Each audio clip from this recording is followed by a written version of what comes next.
inside the final 5 seconds. They'll hold it into the corner. It squirts to Tucker, and that'll do it. Bring out the Zamboni. The Blues have swept the 2-gamer in Western Canada. Let's get nasty on a Tuesday. It's a Fast Lane on 101 ESPN. Chris Kerber on the call last night. You heard it right here on 101 ESPN. As the Blues down the Canucks 5-2. Jimmy Snuggerud scored twice.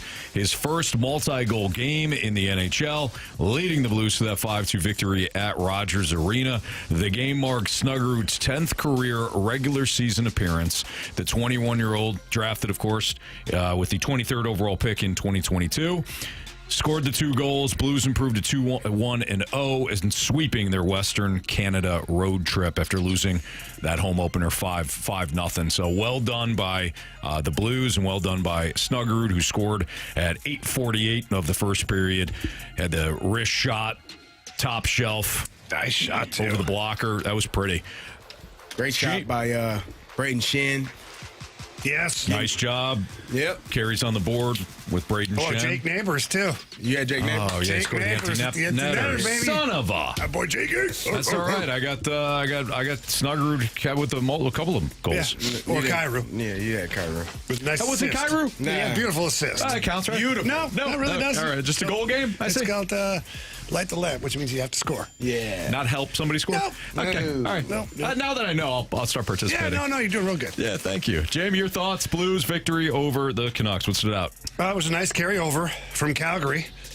And talking to players and the coaching staff following that Calgary game, they said that, and it was great. Bless you, by the way, Bless you. Carey. The players and the coaches were very honest about how tense they were. You don't score a goal here in your home opener. You're halfway through the game in Calgary. They score first. Monty was pretty honest. He's like, you could see the guys gripping the sticks a little bit, because you want to score. You don't want to be sitting there thinking about, is this going to be another one of those games? And then Jake Neighbors kind of busts it open. And then following the Jake Neighbors goal, to a man, they said, you just felt this, breath of fresh air. All right, here we go. And that's kind of where they picked up. And that's kind of where the play started to change for the Blues. They close out the game in Calgary. By the way, Carey, 6 on 5. Yeah. No way. Did you see Pavel Buchnevich in that one? He got the puck on the wrong side of center ice, and he just flipped it about 10 feet past center ice. Nice. Now, Monty's laughing about that later on. He's like, I wouldn't mind him taking a couple of hard strides to the red line, taking a shot on net. I'm getting this thing out of here. But he was tired as well and whatnot. But no, so there was something great to build off of. I mean, let's talk about Joel Hofer for a minute. Without Joel Hofer, you don't even have a chance to win that game. He stood on his friggin' head. He was fantastic. But that's what it's all about. On any given night, in any sport, one position can help win the game for the team. In football, it can be quarterback, it can be running back, wide receiver, defensive end, fullback. Yeah, okay. Absolutely. Definitely baseball, multiple positions. And hockey, some nights your goaltender has to steal you a victory. And Joel Hofer did that. And that carried over to Vancouver. And Vancouver's a very good team, fast, skilled group of players there. And just from the get-go, the Blues kind of had it going. And Snuggie, the beautiful goal on that one. And what's fun is if you go back and look at that goal, the puck pops out front. So he's in motion, and his body motion is kind of carrying him away from the net, which is not ideal. Usually you want to be going towards the net for more power on your shot. And then as he curls it back, the goaltender, you can see he's thinking, well, it's a right-handed shot. I'm a left-handed catching goalie. He's going top cheese on me over here. So the goalie kind of cheats just a little bit over to his glove, and Snuggie, while he's toe dragging this puck, almost alters the course and high blocker instead. The goalie had no chance. And it was on his stick, off his stick. So that, kind of opened up things there. And I imagine that's not something you coach. It's something you innately have from playing the game and getting a feel. So, yes. but it is something you can coach through skill development work. Okay. So if you work on certain things in practice, or if you have your own skills coach and you're working on a skill session, and you want to work on fadeaway shots, just like basketball. Got your fadeaway jump shot. You'd have your fadeaway shot where you come into the slot, backing up, you receive the puck, and now you have to shoot it while drifting backwards. Because those are things that happen sometimes in a game. Usually a good skills coach likes to have every possible scenario worked on, so when that scenario presents itself, you have the capabilities of doing something with the puck or making a play. So it's a natural given ability, though, to be able to do that. Like, you can work on it, but I could work on it 4,000 times, and it looks nothing like what Jimmy Snuggerud did on that play. Yeah. So it's all, obviously, you got to keep it all in perspective. New line looked fantastic. New lineup. Snuggerud playing on the third line. Mayu and Broberg paired together. Falk playing alongside Tucker. What did you think of the changes that Monty made? I was a little surprised. Not because it was a bad decision, just because Monty has been steadfast in the first 2 games, anyways, of starting Snuggerud up with Thomas and Buchnevich, and then telling the media, it's nice to have the flexibility. I can make the swap if Jakey's going, or I want to just kind of see a different matchup. We can do that. But to Monty's point on this one is, Jake Neighbors had a hell of a game in Calgary, and he was driving offense with that particular line. Why would you touch it? Why bother? And then part 2 of that equation is Jimmy Snuggerud now gets a lesser matchup defensively. And we talked about this before the season started. I remember discussing with you guys. Carey, you brought it up. Actually, you said that Snuggerud only played 35 games, and he's never had the top defensive coverage from other teams. That was a great point by Carey. I remember that. Yeah, and he said that playing alongside Robert Thomas and Pavel Buchnevich, they're going to get those top defenders every single night. So Carey did mention it might be nice to drop him down the lineup a little bit so that he gets a lesser matchup. And I think that's what happened. So Glad to hear Monty was listening. yeah, great job, Carey. Appreciate it. A gold star. Yeah, thank you. Yeah. So that's kind of what we're looking at with that line change. And then you have Matthew Joseph, who's playing very well. Pius Suter has been as advertised. What's funny about Pius Suter is I watch him play, and I'm like, okay, like what's he really doing? And all of a sudden he's just doing little things the right way. Well, even on the Jimmy Snuggerud goal, you talked about how difficult that is to turn and shoot. Well, he doesn't get that shot off unless there's a little one-touch pass from Suter, which if you watch it in real time, you probably didn't even pick up on that. But that was a nice, just little touch right to Jimmy Snuggerud in a good spot to shoot it. Man, he's fun to watch. That was a really good pickup by Doug Armstrong. You were talking about Matthew Joseph. He seems to be playing with more aggression. He's getting to. He took a shot and hit it off the post, and like he's skating hard. Like watching it, he's skating hard. He looks like a guy that knows that if I don't do all of these minute detailed things, my ass ain't gonna be playing. So that's what he looks like to me. Yeah, he got the memo. He definitely did. And I was gonna bring up Kyrou when Shin scored that goal. I liked what Kyrou did. He didn't force the issue. He was on a breakaway, but, the guy was right there with his stick and wasn't able to get a shot off. Even though he hasn't scored a goal yet, he still, in my opinion, made the right play and getting it back to Braden Shin so he get one time and then get the goal. I'm glad you brought that up, Carey, because there is a large percentage of the fan base here in St. Louis that may not be fans of Jordan Kyrou. Let's go back to Calgary. The goalie's pulled for the Calgary Flames. Jordan Kyrou is on the ice. The puck goes D to D. The guy takes an absolute missile, and Jordan Kyrou drops in front of it and blocks the shot. The bench went nuts, by the way. Why? Because it's out of character. And Anthony, I've been saying this for 5 years alongside you. When the team needs something from you and you're not providing what you can do best, you have to do something out of character then to help the team. Yep. And look, we're 3 games in. I'm not saying Kyrou can't score goals. I'm saying that in that particular game, he didn't have a goal. So he drops and blocks the shot. Fast forward to Vancouver. I think it's the first period. Same situation presents itself. Kyrou, again, gets in the shot lane and blocks another shot. Bench goes wild again. Like, these are huge energy boosters for the rest of the team. And then on the goal, the Braden Shen goal, here's what people don't realize, because a lot of people are like, why didn't he just take the backhand, drive the net? Do you know who's defending him? Quinn Hughes. Okay. Quinn Hughes can skate as fast as Jordan Kyrou. and he's got an excellent defensive stick. And I can tell you by his positioning, all he was doing was waiting for Jordan Carey to shoot the backhand, and he was going to go stick on puck, no shot in the corner, play is killed.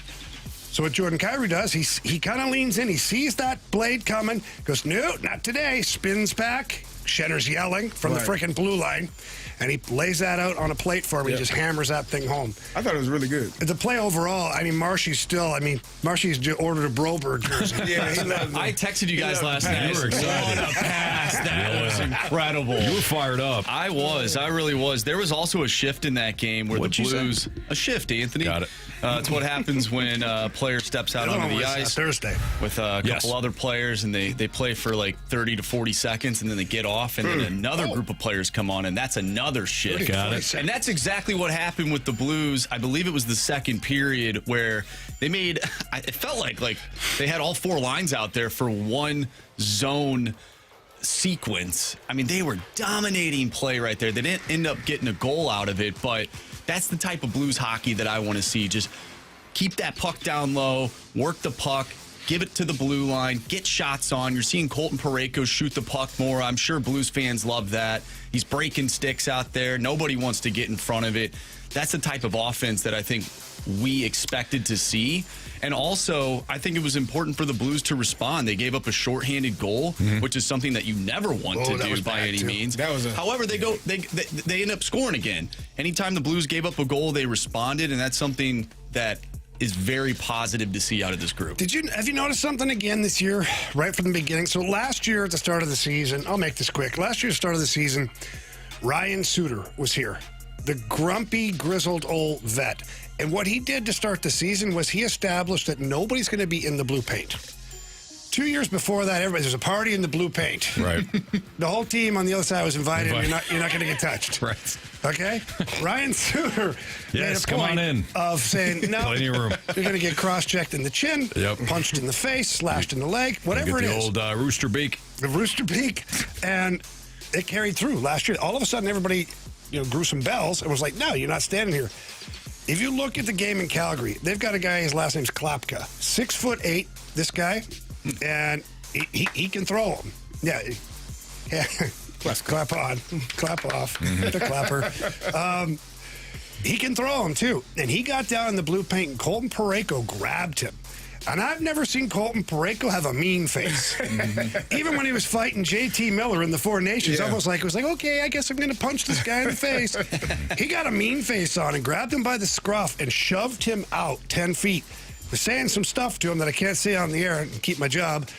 But I was like, okay, yeah, I'm here for it. Like, it doesn't have to be all the time because we know that's not who he is. But when it's called upon, I think he's got enough confidence now to be like, yeah, I'm a pretty big, tough guy, too, and you're not going to screw around my goalie. So it's nice to see that carry over, too, because then Jordan Binnington, to kind of put a bow on this, had a fantastic game as well. A massive bounce-back game, and you could just tell early on that Vancouver was in for a long night. The Blues Blackhawks tomorrow night. Pregame starting at 7:30. Puck drop at 8:30. We'll have all the coverage for you. 8:30. Yeah, thanks, ESPN. We'll have all the coverage for you right here on 101 ESPN, your home of the Blues. 2:15, your time check brought to you by Clarkson Jewelers, an officially licensed Rolex jeweler. Well, BK, we all let ourselves down, but BK let us down more than ever, and he'll get punished for it. Next, 3 shots with the airsoft gun coming for Brandon Kiley. Next in the Fast Lane on 101 ESPN.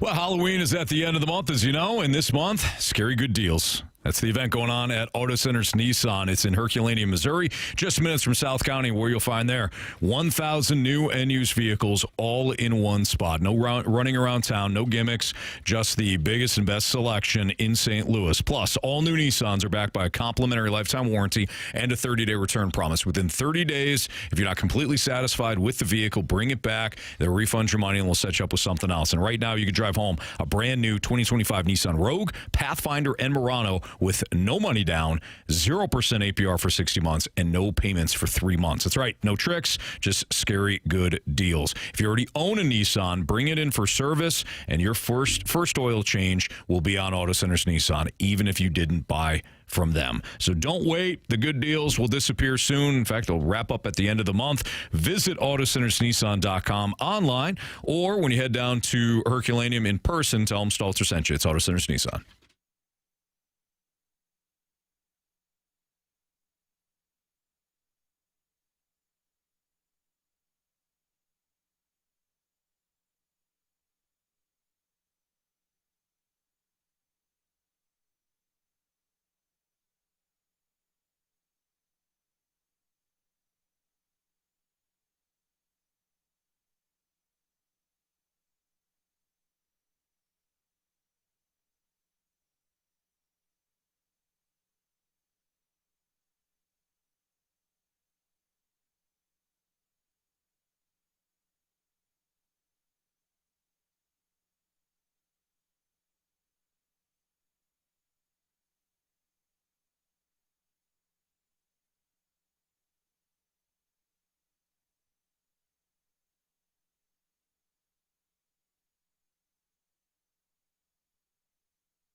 Well, we keep getting our rear ends kicked by the Rizzuto show in the Pick'em Challenge. We lost again this week. We're now down 4-2 overall. Brandon Kiley is back again. 3 weeks for BK. Not in a row, but 3 weeks for BK as he finished, unfortunately for us, dead last.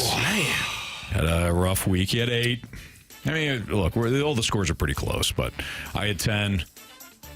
Carey had 9. Jamie had 9. BK had 8.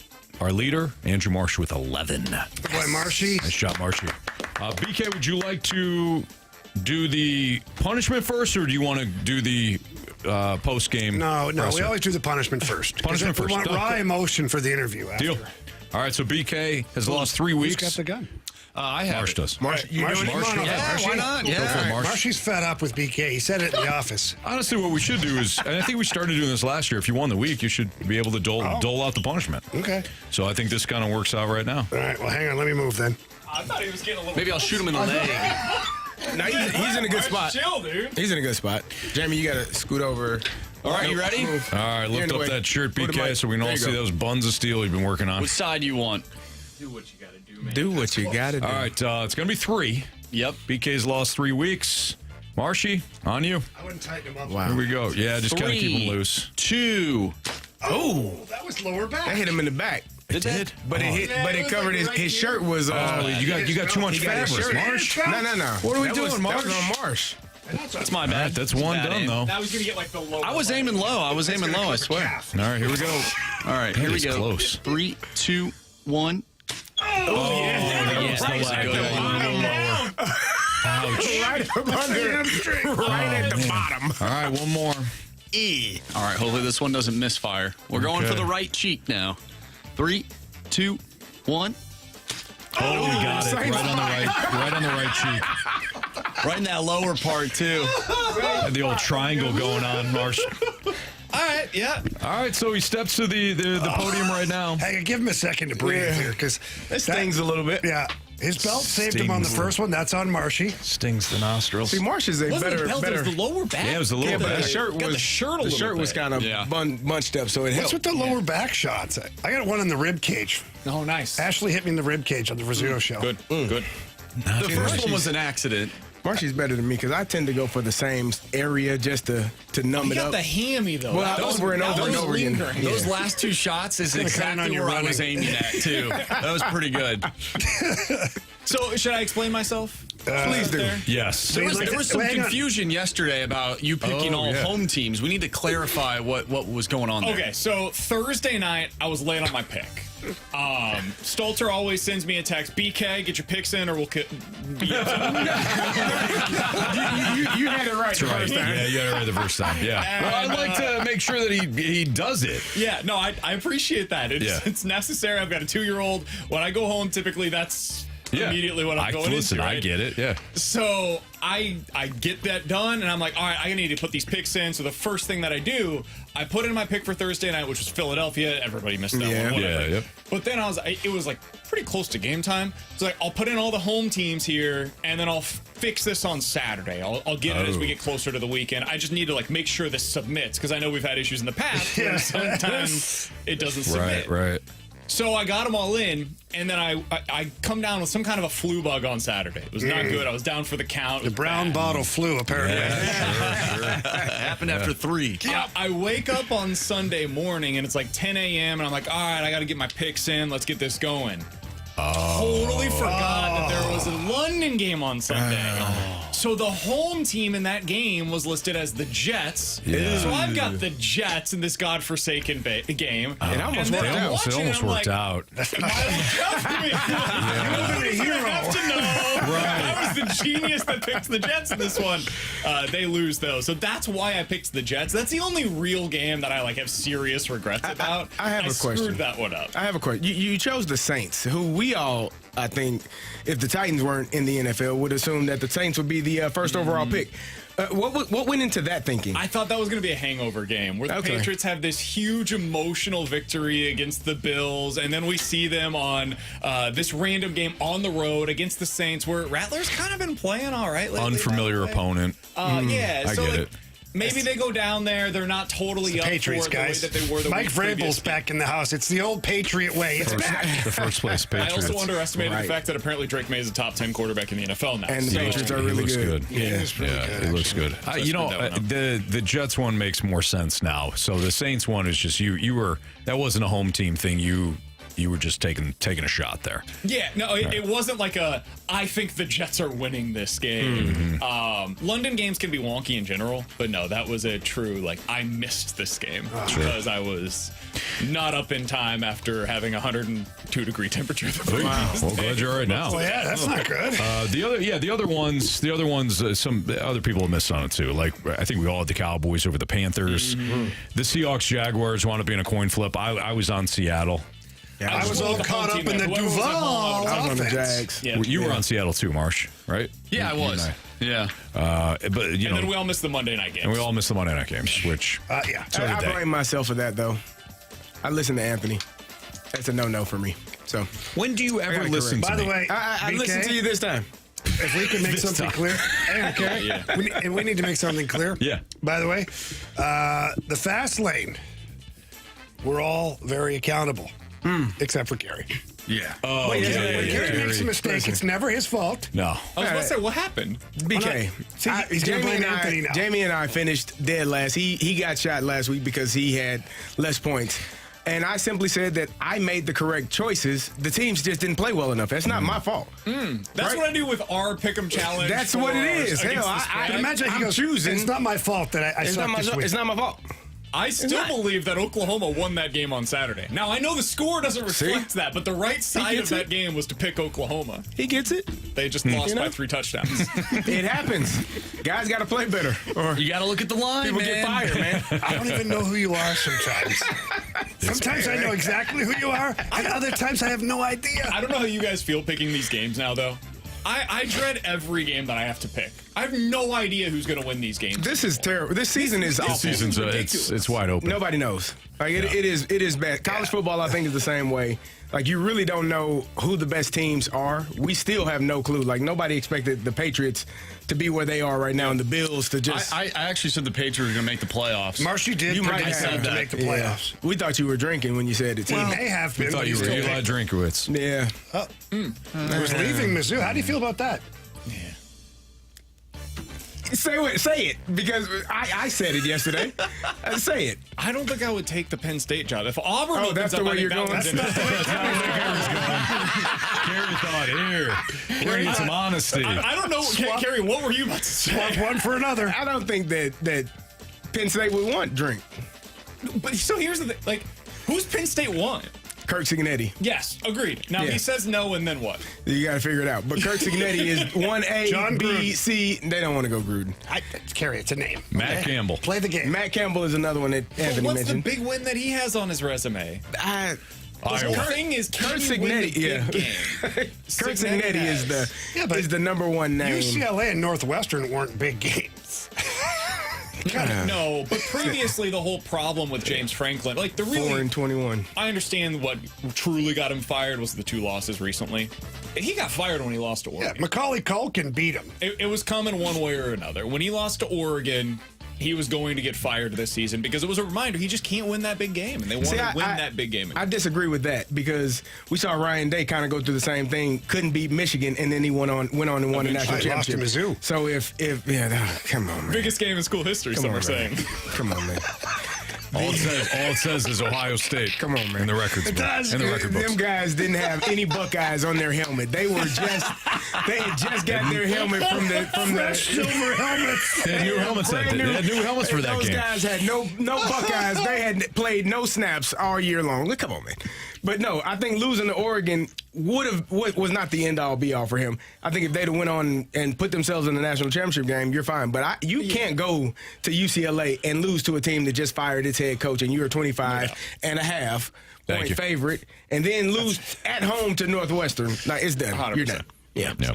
Yeah, but now they've got to get a guy that could win those big games, and so they're saying Matt Rule, and Right, Matt who has the Campbell. same And listen, I issues. like Drinkwitz. And Eli Drinkwitz, who has the same questions at Mizzou that you're talking about having those questions with at Penn State. I didn't the say problem it. with firing. Just for the a record, guy I haven't that- said anything about that, okay? No, I Or think you it's a send fair. all your Not this Mizzou time. people after me again. It's a fair criticism of Drink. Like he's got to get that win. He should have had it on Saturday, but we don't have to get into that. All right, BK. It is Punishment wild that served. those people haven't said anything to Jamie. I haven't said anything negative. I'm not.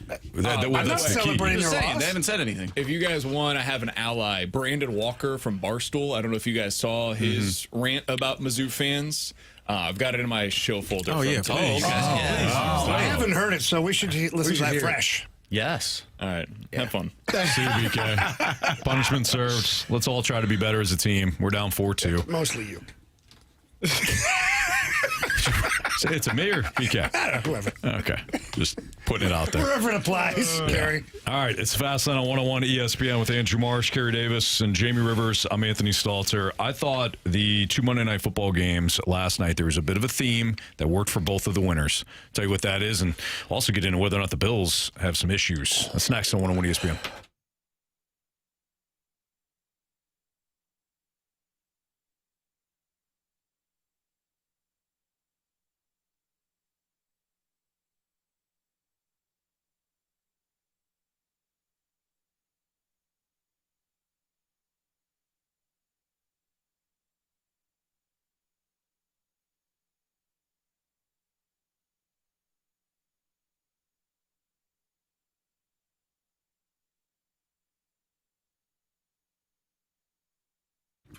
My friends over at Urban Chestnut, let me tell you, they have got one heck of a light beer coming out here. The Zwickle Light. It is fantastic. So good, Carey. So good. You put ice cold frosty mug. You get, I call those the beer chips. The little ice chips that are beer. And you chew on the beer chips, too. Zwickle Light tastes fantastic like that. It's locally brewed, too, by St. Louisan. So you're getting that homegrown love in your beer. It's crisp, clean, refreshing. Only 95 calories. So if you're worried about being bloated or, all those extra calories, don't worry about it. Only 95 calories, 3.7 carbs, and I call it a go everywhere, do anything kind of beer. So whatever you're up to, it's just a birthday party, it's just a family get-together. It's a big Blues game you're watching. Maybe it's a big baseball championship game you're watching. No matter what it is, Zwickle Light is there for you. But by far, it's the most enjoyable watching the Blues hockey games. It is the unofficial beer of St. Louis hockey, and I absolutely love Zwickle Light. So please get over to urbanchestnut.com. Check out Zwickle Light and everything else they have to offer. And remember, St. Louis, live your lifestyle.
.101 ESPN Sports Center. I'm Andrew Marsh. It's time for a Sports Center update driven by Johnny Londoff Chevrolet and Johnny Londoff Autoplex. The Blues take down the Canucks last night to pick up their second victory of the season. The final score 5-2. The Blues will be back in action tomorrow, taking on the Chicago Blackhawks. Pregame starts at 7:30. Puck drop is at 8:30. The Dodgers took a 1-0 series lead over the Brewers, and the Mariners are up 2-0 on the Toronto Blue Jays. We'll dive into that soon, but we got to get into Monday Night Football as Anthony's Atlanta Falcons take down the Buffalo Bills, and then the Chicago Bears pick up a win against Jaden Daniels and the Washington Commanders. We'll discuss it next right here in the Fast Lane. I'm Andrew Marsh, and this Sports Center update is driven by Johnny Londoff Chevrolet and Johnny Londoff Autoplex. See them at londoff.com. Chevy, together we drive. Are you kidding me?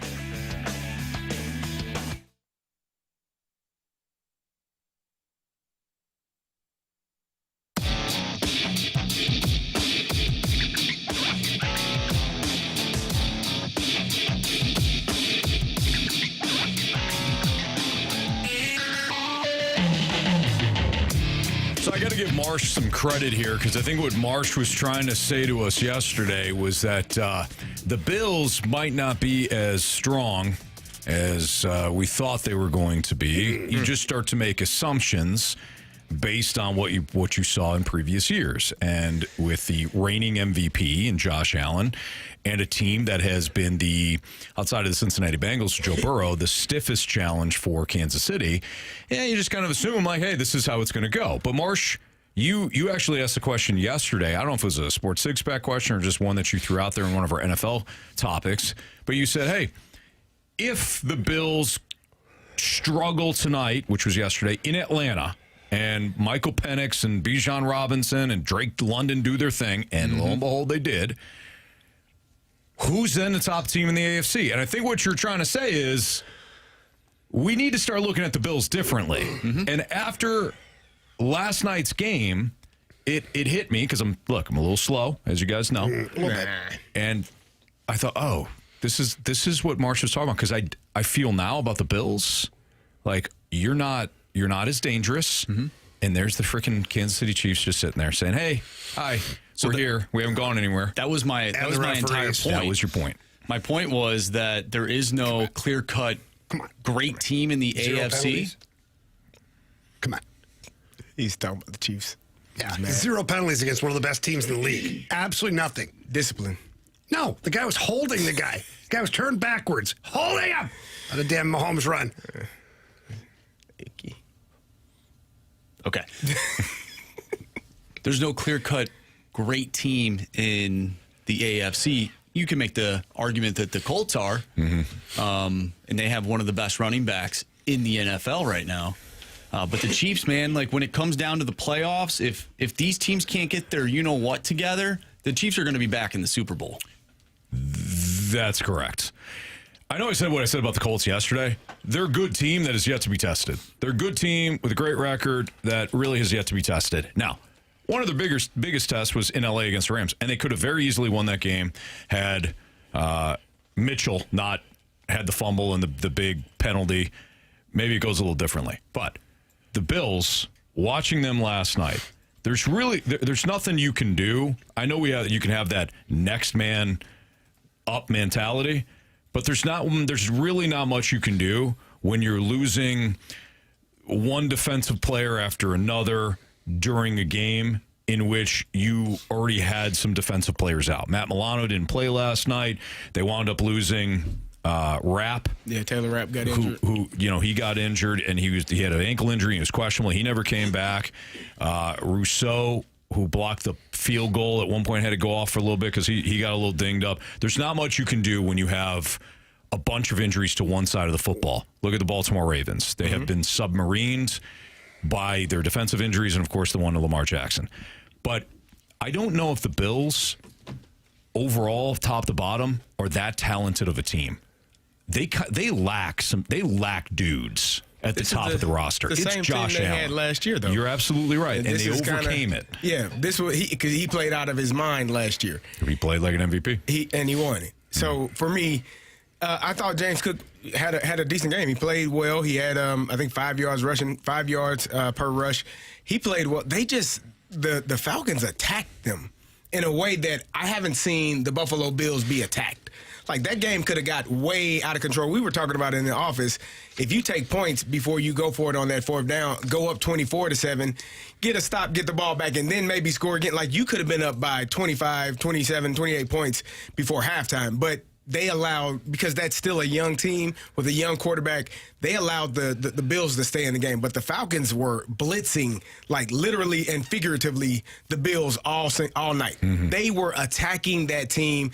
I saw Josh Allen uncomfortable in the pocket. I saw him with an inability to break and escape and get out of the pocket. I thought they did a fantastic job of staying in their rush lanes when they blitzed. They didn't get too far up the field to let them come under. They didn't go too shallow to let them get around. They did everything almost picture perfect for you as a defense in terms of how to keep an athletic quarterback, a talented quarterback like Josh Allen in the pocket.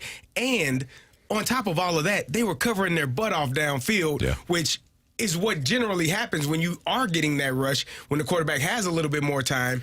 He's looking downfield, and somehow, some way, one way or another, the DB says, I'm going to stop covering now. Play's got to be over. No, it's not. The Falcons stayed attached the entire time. They did not give up really many big plays. So the one big play they gave up was Josh Palmer, and I think that was the first half. The first quarter, maybe, when they gave up the big play to Josh Palmer down the field.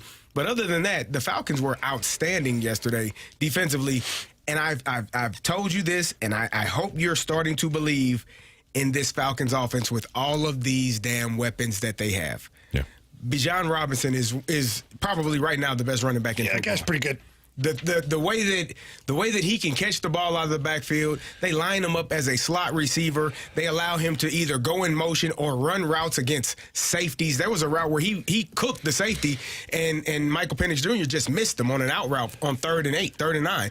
Like, he does everything. Oh, yeah, and I can run the ball. And I can outrun you. And I can make you miss. And I can break an 81-yarder. My 15-plus yard run looked pretty damn good there, didn't it? That was quick. That was early. He got a 20-yarder before that. But, yeah, it was just everything you want to do offensively, they're able to do. They have all of the talent that you could ask for, and the offensive line does a good job. This is a really good team, Anthony. They lost Jake Matthews, he's played in every game. He got rolled up. He got rolled up. They lost him during the game. They're already without their right tackle, McGarry, who has been out for the entire season. He got hurt in preseason. I've never seen a defense for the Falcons play this well.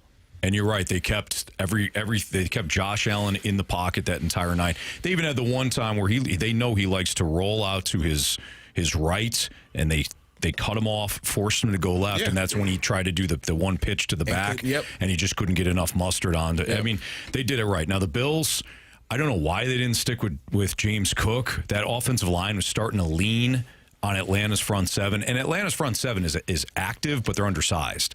They're fast, they're aggressive, but they're undersized, and you could tell Buffalo started to lean on them coming out of coming into the second half. And I thought, well, if they just stick with this, they'll probably be okay. But when you have Josh Allen, I'm sure Joe Brady, the offensive coordinator, starts to get, all right, I got to get Allen back involved. And maybe you start to overthink things. I have no idea what the hell they were doing on the Elijah Moore jet sweep there. That was third. That was a pivotal moment. That was 3rd and 2. It was either an end around or jet sweep. Yeah. They handed to him. It was a sloppy handoff. Allen was high on it, and Moore didn't get his hands out right because he's a receiver, not a running back. You wound up losing 3 or 4 yards. So instead of 4th and 1 or 4th and 2, and you can go for it, now it's 4th and 5 and you have to punt. Yeah. So that was a big moment. The Bills look sloppy. I don't know. They're going to be fine because they have Josh Allen. But to Marcia's point yesterday, the AFC is wide open again. And I thought the other thing here, too, and maybe we'll spend some more time on the other game because we're up against it, but I'll pay off the tease. The thing with both games last night, Atlanta invested big time in their pass rush, and it's paying off. The Chicago Bears invested big time in trades and free agency in the draft in their offensive line. Yep. And they had wide open holes for DeAndre Swift last night in their win over Washington. So 2 things paid off last night, and you saw it in the 2 upsets in the individual games. And again, maybe we'll get into that Bears-Commanders game because that's 2 teams that were in their respective championship games last year. that got some big-time issues in Washington and Buffalo. MLB postseason quick hits. We'll get into the 2 games last night. Blake Snell was absolutely filthy. Filthy for the Dodgers. We'll get into that, and then Mama Rivers Blue Jays got a lot of work to do. That's next on 101 ESPN.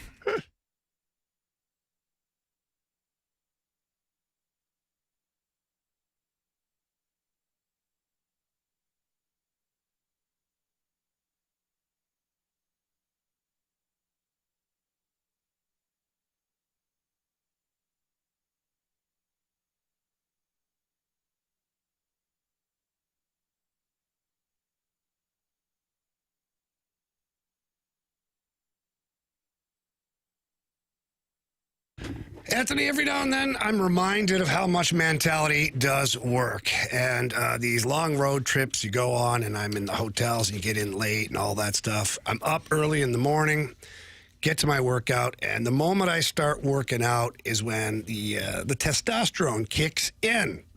Wouldn't that be a shame if I didn't have that testosterone? Yeah, well, that's what it was like for a while. I had testosterone, but it was on the lower end of it. I never thought about that. I was grumpy, irritable. Certainly my time in the gym was lackluster at best, if I even got to the gym. But mentality, they do it right. They get you in there, and the best part is it's all accurate. They take blood from you, full blood panel, and then they're able to match up a program that can maximize everything for the individual. It's great. It does. It works. That's the bottom line. And if you're somebody that has always thought about, do I want to try it? I hear Jamie and Anthony talk about it. I know that I'm run down. I know that I'm not at my best in the gym. I know I'm snapping at either family members or people at work, and I'm tired of it. I hear Jamie and Anthony talking about on air, like, does it work? It absolutely works. All of a sudden, you start to feel like your mood is stabilized. The drive comes back. The energy comes back. And it's sustained energy, too. It's not like you grab the energy drink and you get a quick buzz, and then all of a sudden you drop right back down. Crash. Which, yeah, it stinks, right? And we've all been there trying different things to get us going. Well, how about you try mentality, something that actually works, something that's going to be beneficial for your health, and it benefits other people within your family and at work as well. So check them out. 2 different locations, one in South County, one in Chesterfield. Tell them Jamie and Anthony sent you in there. You also check them out online. Visit mentalityhealth.com/radio to book your appointment.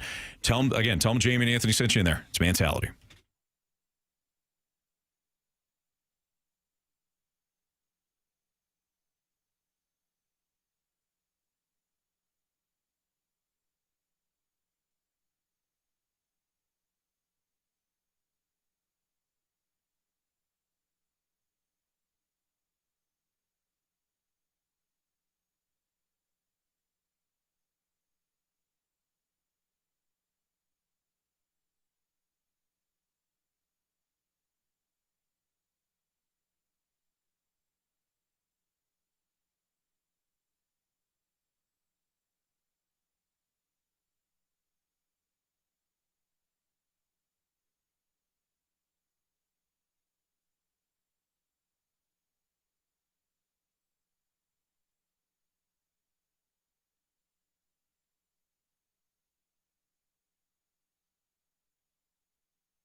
It's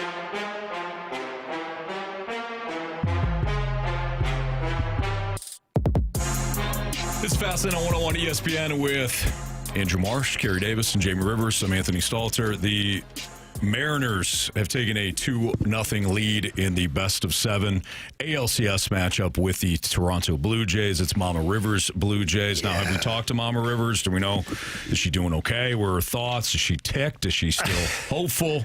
Unfortunately, I haven't talked to her. I'm kind of letting it rest a little bit, but I was just up in Canada for 4 days, and the Blue Jays, going into the road trip, Blue Jays were the hot ticket. Coming out of it last night, leaving the rink in Vancouver, these Blue Jays, these guys suck. Bums. I'm like, really? Okay, that's where we're at, huh? That's where we're at. How quickly the tide turns. Yeah, and then I even had some people in Vancouver go, wow, Seattle's actually closer to us. Like, really? This is what we're doing? We are off this bandwagon quickly. Lost, it's 2-0. It doesn't look pretty. Yeah. I mean, the bats have gone silent, and if Vlad Guerrero is not hitting the ball, I don't know who is. Mm-hmm. They miss Bichette, obviously, in these situations, but Mariners turn it on. But you've got 2 wins. Hopefully it's a long series. Mm-hmm. We'll see. Seattle's pitching staff is outstanding. It's not just the rotation; it's the pitching staff. The bullpen is nasty too. They know how to shorten games, and they finally have enough. Unlike in previous seasons, and you kind of saw this coming with the Mariners, with the pitching staff, but they just have never had enough offense to get them over the hump, and now they do. So I think they're a real threat. I mean, obviously they're up 2-0 in this one, but I think they'd be a threat to the Dodgers when they eventually collide in the World Series there. I was watching Derek Jeter. He's talking about Game 1 for the Mariners and Blue Jays, and he was kind of livid that the Blue Jays took out Gaussman after 5 2/3 and 75 pitches or 75 pitches, and he mentioned like how the analytics. Because there's someone saying, "Oh, you got to get him out." He said, "Everybody gives up home runs to Cal Raleigh. So what? Right?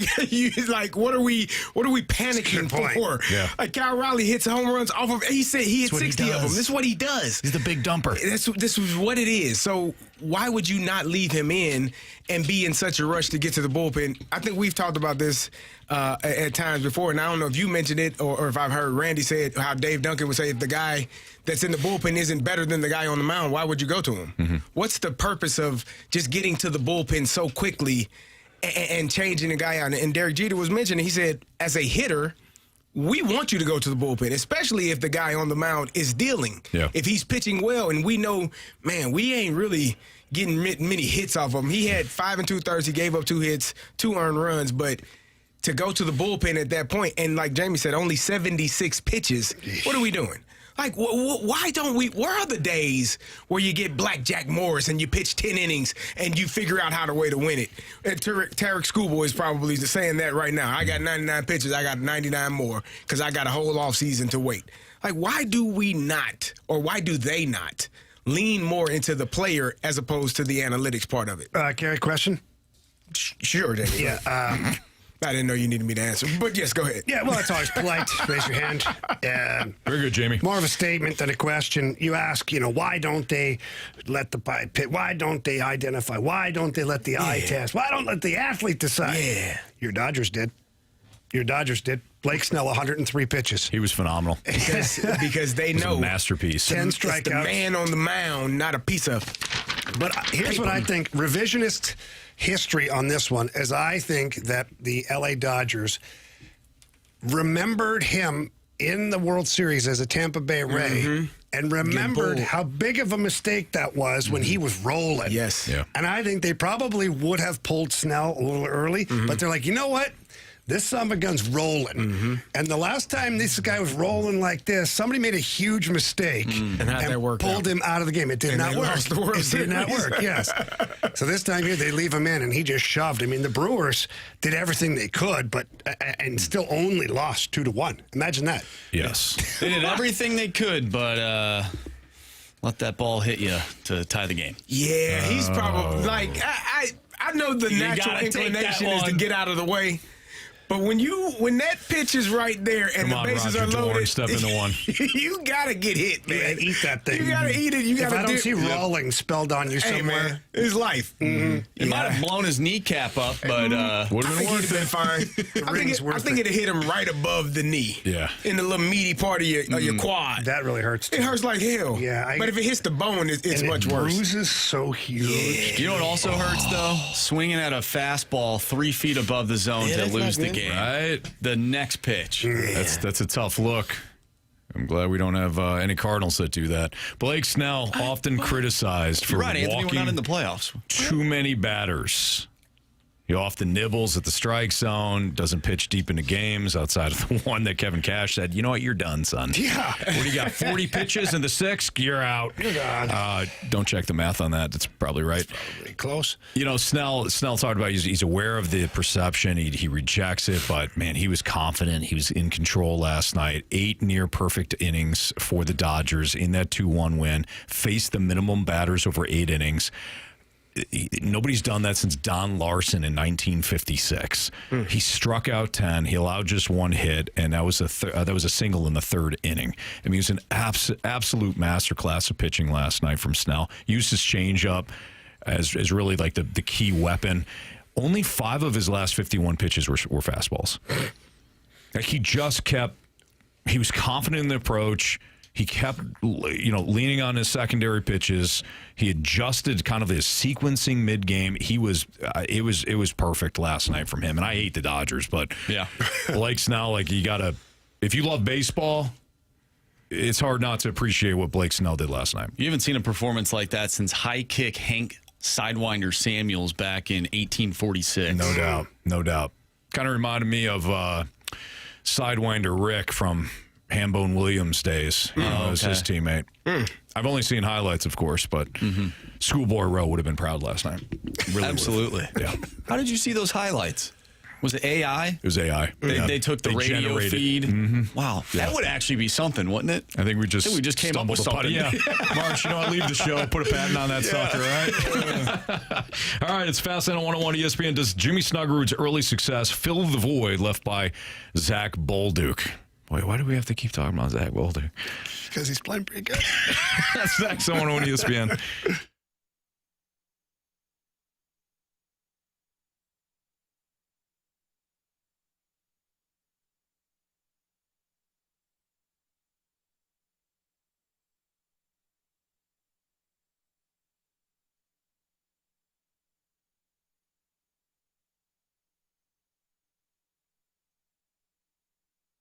Cheap, fun. Let's get dirty, St. Louis, over at Dirt Cheap. My friends over there, by the way, a bunch of new locations available for you. They've got Fredericktown, Washington, Hillsboro, and Wentzville. Way more to choose from. Unbelievable selection over there, too. And it doesn't matter what you're looking for. Dirt Cheap has got you covered. And I've said this 1,000 times. Dirt Cheap is the price, not the product. I get all of my party favors over at Dirt Cheap, whether it's tequila, whether it's bourbon, whether it's beer, seltzers, shots, whatever it is you're looking for, they've got you covered. And you're going to get the best price available. And the staff is fantastic, too, by the way. Walk in, ask them for something. They're going to walk you over to the area. If you have questions regarding a certain wine, they're going to answer that for you. This because they're the best in the business. And let's not forget, they also have the Dirt Cheap Rewards app. It's phenomenal. All you got to do is punch in your phone number every time you go in there, and you start saving immediately. And you can also use the app for other things. You can place a pickup order or a delivery order. You can even join the exclusive Bourbon Club, which I am a member. Lets you know where certain bourbons are going to be. There's raffles for allocated bourbons. It's just a lot of fun, and it really costs you nothing, so why not use it? So please remember to stop into Dirt Cheap, your one-stop party shop, or you can visit them at cheapcheapfunfun.com. Again, that's cheapcheapfunfun.com. Remember to have fun, but please be careful out there.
bringing it near wide. Rinkwede, Snuggerud. The deflection for Suter, just missed. Deflected back, Snuggerud. He scores! Jimmy Snuggerud. What a goal as he was backing up to snap it in. Thomas with a head of steam. Dragged in front there. Score! Jimmy Snuggerud on the doorstep. He's got 2 in the game as they checked it loose. 3-1 St. Louis power play goal. Chris Kerber on the call last night. It's Fastlane on 101 ESPN. Of course, that audio courtesy of 101 ESPN and the Blues Radio Network. 3:04 your time check brought to you by Clarkson Jewelers, an officially licensed Rolex jeweler with Andrew Marsh, Carey Davis, and Jamie Rivers. I'm Anthony Stalter. Does Jimmy Snuggerud's early success fill the void left by Zack Bolduc? I'll say this. One of the reasons why Doug, and you can tell me I'm wrong, Jamie, but one of the reasons why Doug Armstrong made the deal to acquire Logan Mailloux, and unfortunately you had to give up something to get something, so he gave up Zack Bolduc. One of the reasons why he made the deal was because he felt good about the potential and hopeful production out of guys like Jimmy Snuggerud. Yes. If you feel good about some of your other goal scorers, well, why not trade from a strength to add something you need? And that's exactly what he did. So it becomes less about Bolduc and more about the player you're getting, and then the younger players that could fill the void of Zack Bolduc.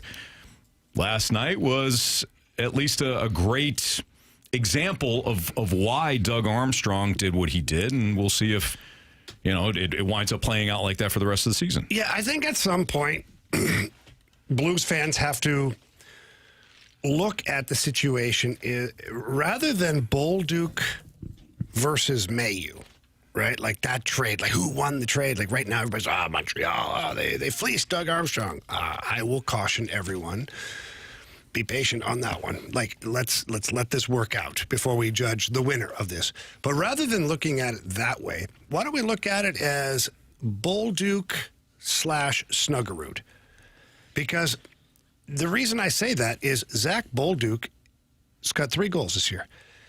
It's also his 4th season of professional hockey. Yeah, great point. He spent 1 full year in the minors. Then he had a cup of coffee. Then he was like half and half. Then last year was really his first full season in the NHL. And this is his 4th year. Jimmy Snuggerud's played 10 games. So if you're looking at it, let's give Jimmy Snuggerud a full season, and let's see where he's at next year, even the year after. Because that's how long it took Bolduc to get to where he is. You got a text from the 314 says, the answer is no. Zach is on a different level from Snug, and by the way, another level from Mailloux too, which is why the trade was so terrible. Okay, which but they must our have wrote that media before. would just admit it and ask the Montreal media who won the trade. Ed. Okay, Ed. Thank you, Ed. Obviously, you wrote that before I started talking about Jimmy Snuggerud only playing 10 games. He probably did as soon as I teased the next segment. So Ed can take a But breather. Ed might still feel that way, even if I you don't really said that. care. I'm just telling you what Ed said, I man. understand, Carey, but I'm trying to give you reasons Ed, as to why I say You know I what, say. Ed? How are you? Ed! We don't care, Ed. I think there's some people that could push back from what you're saying, Jamie, just because they would like to have both players in their forward. Call me in 2 years, though. Call me in 2 years. That's all I have to say to these people. Call me in 2 years. Let's see what Jimmy Snuggerud is in 2 years, and let's see what Logan Mailloux is in 2 years. And let's see where Zack Bolduc is in 2 years, because he's got 3 goals. And I hate when I get put into this position because it almost makes me have to petition against Zack Bolduc. Well, what's wrong with having both players be really good at what they do? No, that's unacceptable, Marshy. You know that. What? There has to be a winner. It can't just be a good hockey trade for 2 teams. Somebody has to lose so we can declare a winner, so we can either declare Army of God or Army of Failure. And you have to do it now, too. we have to do it now. Based on the information that Way you have before it right makes now. sense. But Anthony, Correct. There's only been 3 games that have been played. That's a lot, though. So maybe you're on to something. In fairness to Ed, how many goals has Zack Bolduc scored? 3. How many goals has Logan Mailloux scored? Well, none. Exactly. It's over. Snuggie somebody has here, too, though. Jackson's hockey. They didn't trade for Snuggerud. They traded for Mayu. They right? made the trade because they knew. You heard me. Okay. So Jackson's Hockey Council here on our text line makes a very good point. Says, let's think back to Montreal when it was Drouin and the Sergachev trade. Everybody at first thought to themselves, like Tampa Bay stole Drouin. Like what that... Or Montreal, stole Drouin from Tampa Bay. Meanwhile, Steve Yzerman said, I'll take Sergachev. He's pretty good. He's an unproven young defenseman that wasn't playing much in Montreal. Tremendous upside, and now is probably one of the best defensemen in the NHL. And Cup winner. And Drouin has turned into an okay player. Okay, score some goals, whatnot. He had a hard time finding a job a couple years ago. And I'm not wishing that on Zack Bolduc. Yeah. It's not my point. My point is you just can't judge the trade when you have two different positions like that. It's not apples to apples. It'd be like trading a winger for a goaltender. Well, we're going to give the goaltender a lot more time, runway. I know everybody hates that word around here these days. We'll give him time. We'll change the whole word. Okay, it's way different. Yeah. Way different now. You got to give Logan Mailloux some time. Bottom line. But that brings me back to my original comment is Jimmy Snuggerud can fill the void of what Zack Bolduc was bringing, even like right away. I think Jimmy Snuggerud can score 19 goals this year, which is what Bolduc scored last year. And then moving on from that, what does Jimmy Snuggerud look like 3 years into the NHL? I think that's where we all have to look at this. Big picture. Well, and two things here. I think Pius Suter also fills that void. If you're worried about point production, especially for like the third line, Pius Suter has been great for the Blues so far. The second thing, I feel like a lot of these people are the same people that complain about Nick Leddy being on this team. Yes, very true. You're right, Marsh. So, but I think a lot of people get hung up in, well, I like Zack Bolduc. So we all do. So why couldn't you deal a player that I don't like and get the same player? That's not how that works. Doug Vaughn's secret spawn makes because come on, Jamie, stop hedging your bets. We've already had a whole 3 games. Can't you just make a decision how their careers are going to go from here? He's well right. played. Actually, I will say this. I will give credit to a lot of our text line. They're understanding. They are right now. They're understanding that this is going to be a process. And I just hope that I want Zack Bolduc to have an awesome career. And I told you before, I'd love every year for the Blues to be playing Montreal Canadiens in the Stanley Cup final and let them hammer it out there. You know, I'm just not going to wish ill will on Zack Bolduc or failure. Of course because not. he's an awesome kid who's a great talent. And he's also a talented kid that brought you another talented defenseman. So it's kind of what you said a couple of minutes ago. Why couldn't the deal be even? Why couldn't it be the Ryan O'Reilly for Tage Thompson and end up being a great hockey trade? Buffalo still can't win. But unfortunately that's not for them, Tage's fault. No, Tage Thompson wound up being a really good fit for Buffalo, and he emerged. Some would say he's at this sick point, of hearing about it too. I'm sure he is. Some would say at this point, outsiders. Like just hockey, like guys like Dom from The Athletic. Would I thought they were insiders. Well, he's an outsider, trust me. People like Dom would say that the Sabres actually won that trade based on point production alone from Tage Thompson versus Ryan O'Reilly. Oh, boy.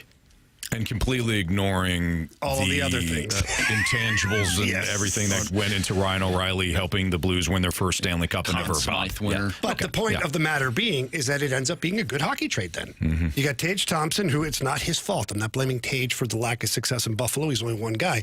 He's been close to 50 goals scorer. I think he scored 46 a couple of years ago. He has outscored Ryan O'Reilly. But that doesn't mean it wasn't a great hockey trade for both teams. Yeah. Both teams got what they wanted. Buffalo wanted a young scoring centerman, and the Blues obviously wanted a well-rounded, all-around player like Ryan O'Reilly, and it's a good hockey trade. Yeah. All right, it's Fastlane on 101 ESPN. We got the Week 6 NFL stack up.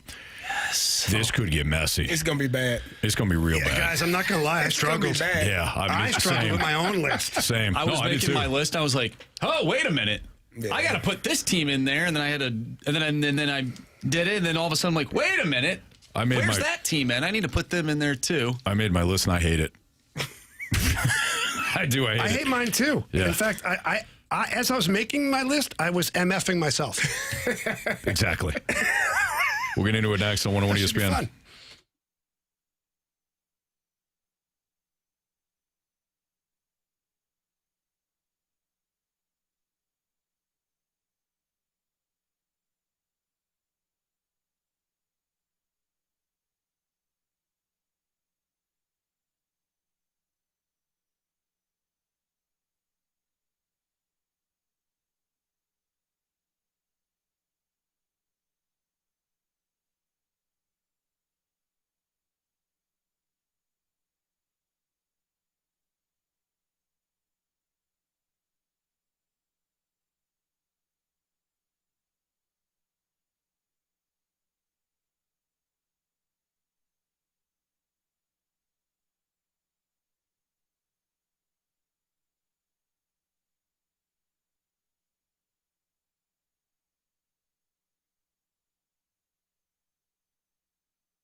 Stack up. All right, here we go. This is going to be a mess. It might take us 2 segments to get It might through take us this. the rest of the show. So this is where we all try to come together Yep. as one team Yep.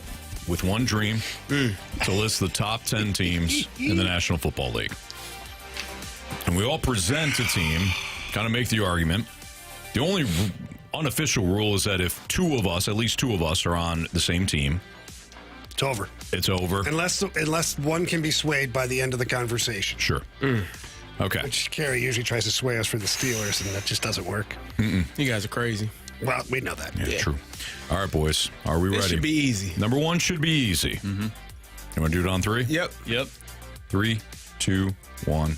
Buccaneers. Way! All right. Proud of you guys. By the way, can I just take a second and once again just praise Baker Mayfield? Holy Please. Schnikes. He's got to be at least in the MVP consideration. There's no. He's the favorite. No question. Should be right now. He's playing so good. He's man. balling. Baker And his teammates Mayfield, are like, this guy's just a dog. Jonathan Taylor, Bijan Robinson. I like that. Tez Johnson. Who thought he was thought they MVP? were He was the MVP that Did the you hear that fans story? were That video? chanting. Oh, hang on. Hold that. Marshy, You got to find the video. there's The audio, too. Says Yeah. Johnson, who caught the touchdown pass and did the flip. Yeah, Yeah. after he got back to the bench and they're chanting MVP. Oh, he thought. And he's Adorable. He's like, what are they saying? They're like, oh, chanting MVP. He's like, I haven't really even done anything. It's fantastic. He's the one that told the story, too, Yeah, which he- makes it even better. That's funny. Yeah. That's cool. Awesome. Yeah. All right. All right. And So, 2, Jamie, go ahead. Why don't you present? I've got the Indianapolis Colts. As do I. Oh, wow. I do too. Oh, really? Yep. Okay. Who'd you I have? had the Eagles. Oh, my God. Yeah. What the hell's wrong with you? I don't know. You're on an island. Yep. Is it Colts? Colts it is. My I just God. kind of thought that even the loss, like, they're going to bounce back. But, That's, the way they look. yeah. We're not projecting here. We're talking about what we've What watched. you watch? What you see right It's now? in the now, Anthony. I had the Colts. Today. 3, Carey. Here we go, Steelers. Here we go. Pittsburgh going to the Super Bowl. You can't watch that defense and tell me you don't think that they are one of the better teams in the National Football League. Offense, even Anthony himself said Artie the Party's offense looks better. They're able to run the ball Some of not it's as better. well. Some of the passing but games. They're able to pass the ball much better than he's ever remembered Okay, I'm not from gonna lie Artie to the you. Party. They're the leading the division. I'm not gonna lie to you. Listen, we're not gonna. Look at me. I got it right here. I got it right here. Look at me. Number 3. No, listen, look at me. Tres. I love you. Yeah. Okay? I love you like a brother. Yeah. Okay? Mm-hmm. I don't even have them in my top 10. I don't either. I don't either. You guys don't watch ball. They only have one loss. I don't have him in my top 10. And that's your fault. Okay, Marcy, who you got? I have the Seattle Seahawks. Okay, I don't even Anthony? have them. Chiefs. I've got the Chiefs as well. Are you And guys it pains me. kidding They're me? back, They were baby. out of our Pains top me. 10 last I week. know. Yeah, But and- they beat the Lions, even though the referees had a huge part in it. They're not even winning their division. They will be. They put 2 games in a row together, pretty good on the offensive side. Yep. So So we Defense just. is already Chiefs it good. is. It's called democracy, That's Carey. Get in ridiculous. line. Yes, that's. Sorry, champ. 4, Anthony. Beans. Lions. Lions. I got go pack go. I have the Steelers, but since you all make. He's so mad. I'm going to be pissed off here in a second. I know you are. You know what? It's okay. We'll put him at 10. No, the hell you won't. Because I got a better team That than doesn't 10. matter anymore. We Yeah. put Green Bay at 10 That's true. last week and they won. Marshall, who you got at 4? That's true. Well, if I'm bumping down Seattle, I would have them at 4, but my original 4th team was the Detroit Lions. All right, Lions it is. At 5, Sorry, Carey. I'll go here at 5. I got the Broncos. I got Seattle. I got the Lions here, but I would have the Packers here because Well, just I mean, tell So us- who tell us do you who want to? Yeah, you get I to want to vote. present the Seahawks. I want to present the Steelers. Okay. Okay. All right. Well, we know that I have Seattle at 3, so I'm going to bump them down to 5 now. So Okay. Seattle So is my Seattle. team. Seahawks it is. Carey. I thought we'd all be like kind of frustrated, but as it turns out, it's only one of us. Whenever Carey puts the Steelers at 3, you're just setting yourself up for like failure. Can I, if I may? No, Sure. we might turn if your I, mic off. If I may, No, he can. Hey, this is How many presenting. teams in the National Football League have one loss? 2. Who are they? That would be the Indianapolis Colts and the Pittsburgh Steelers. And the Steelers Bucks. haven't played And the anybody. Buccaneers. That's correct. Yeah, the Bucks. 3 teams They haven't played have anybody one good. loss. They haven't. You can only play who's on your schedule, I Jamie. know, but the schedule sucks. You only play who's on your schedule, Jamie. That's it. They played and the one one really loss good they team. have They got smoked. is to who? Seattle. That's the one loss they have. At No, home. they played 2 very good teams. Because who's the other team that they beat New that England. you like? Okay. Should have beat them. Carey, you How want are the we doing? Steelers in here? Nah, yes, I All right, do. let's put them at 10. You guys are Whoa, sick, whoa, whoa, man. whoa, whoa. We're Nah, only on hell 6. no. All right, sorry. All right. So Seattle at 5. Number 6. Carey's turn. Pittsburgh Steelers. All right. The hell are Got we the doing? Steelers at 6. Carey has presented the Steelers. I've got the Patriots. So in my list, I have New England at 6. However, I do have Denver at 5. Who are You you guys presenting? watched the damn Denver Broncos beat the Carey. Jets by a point and have the audacity to tell me that they are a top team Carey. in the Hey, National Football hang League. on. The Jets ain't What won did you just say, a Carey? game. Hey, what was did the you score say? of that? The Jets ain't won a game. What did you say about Pittsburgh? They beat who's on their schedule, right? They beat? Oh my God! I can't. I don't want to use it against you, Carey. Broncos. But You know what? You guys just are said- sick, man. This is a sick Hey, you know what? You know what? Carey's right. We should put the Steelers ahead of the Broncos. The Broncos won by 1. The Steelers beat the Jets by 2. There you go. We scored 40 points. See what you did there. That was a crap sandwich. massive crap sandwich. And that great defense that you just mentioned They were gave getting up revved up. 32 points to the Jets. They were getting revved up. How many points they gave up the last 4 weeks? Not a lot. Marcy, Dylan who do you Gabriel present threw the ball at 2 6? yards. Presenting the Denver Broncos. Okay. Patriots, Steelers, Broncos, Anthony. Packers. Ooh. I could But Marcy, I could go with New England here. all right. Yeah. I have let's them at go 6, so- Patriots. Okay. They've won 3 in a row, guys. I'll go New England. All right, Marshy at 7. Well, I would put Denver here, but at 7 I have Green Bay. Anthony. I'll present Green Bay because I just tried to. Okay. God, Steelers. I know. Pittsburgh Steelers. I had the 49ers, but I can go with the Packers. Okay. Number 8. Carey? Steelers were close. Pittsburgh Steelers. What the hell are we doing? I'm going to present the Denver Broncos. You guys are pissing me off. I had the Seahawks. Oh, my God. So I'll present the Denver Broncos since I had them at 5. Okay. Man. Part of me wants to go the Eagles. Can I be honest for a second? No, lie to us. Okay. You have the Steelers right here, don't you? I'll lie to you. I totally remembered that the Eagles lost to the Giants on Thursday Night Football. You didn't remember. I didn't. No. I was wondering why you had them at I completely forgot about. I thought they had a bye. You wiped it clear from your brain? I thought I hell couldn't. you got the I Eagles on completely your forgot. I completely got them forgot on the my Eagles list. lost on Thursday. I'm like, oh, they had a bye. Not at 2 like Anthony did. It's my fault.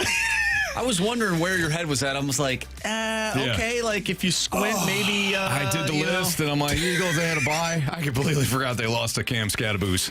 They got Yes. beat up. I mean, bad. Yeah. Who do you present at 8 then? What do we have, Marshy? Who'd you take? Who do you present at 8? I presented the Broncos. Who do you present? Broncos. You. All right, Anthony, who do you present at 9? Steelers. Pittsburgh Steelers. How about you, Jamie? I They are present 5. the They are Eagles. 5-1. The hell no. Eagles. Or Hell I no. could also be swayed to the 49ers. The 49ers got everybody on their team on IR. I know, and they almost still pulled out a victory against the They did Buccaneers. what? What did the they- best team what did in the they freaking almost do? league, Carey. What did they almost do? I They could lost. be very spiteful and ruin Carey's day by putting us in a predicament to present the Eagles. However, I have the Eagles at 10, and I have Buffalo at 9. I could be will swayed to stick- Buffalo. Oh, okay, there it is. If I'm not going to do it, he will. I could be swayed to Buffalo is my team. Buffalo that just got thumped down in Atlanta last night. They playing. You just said the Atlanta Falcons And they are a hell lost of a team. to they lost to the the Patriots as who well are ranked at home. 6th. At home? 6th on our list. So that team, that's second in their division, you're going to go with teams that ain't even leading their damn division? The Pittsburgh Steelers are where at in the AFC North, too. Hey, just because there's an SEC team that's undefeated doesn't mean they're better than a one-loss Big Ten team, Carey. You got that right. Good point, This ain't college football. You know what? Screw it. Give them the Pittsburgh Steelers. Thank you. At 9? At number 9. The Atlanta Falcons. You guys are soft. This is where I'd have the Eagles. I agree. This is a great spot for the Eagles. I had the Bills, but I had the Eagles higher, so I go with the Eagles. The Eagles at 10. Yeah. Eagles are fine.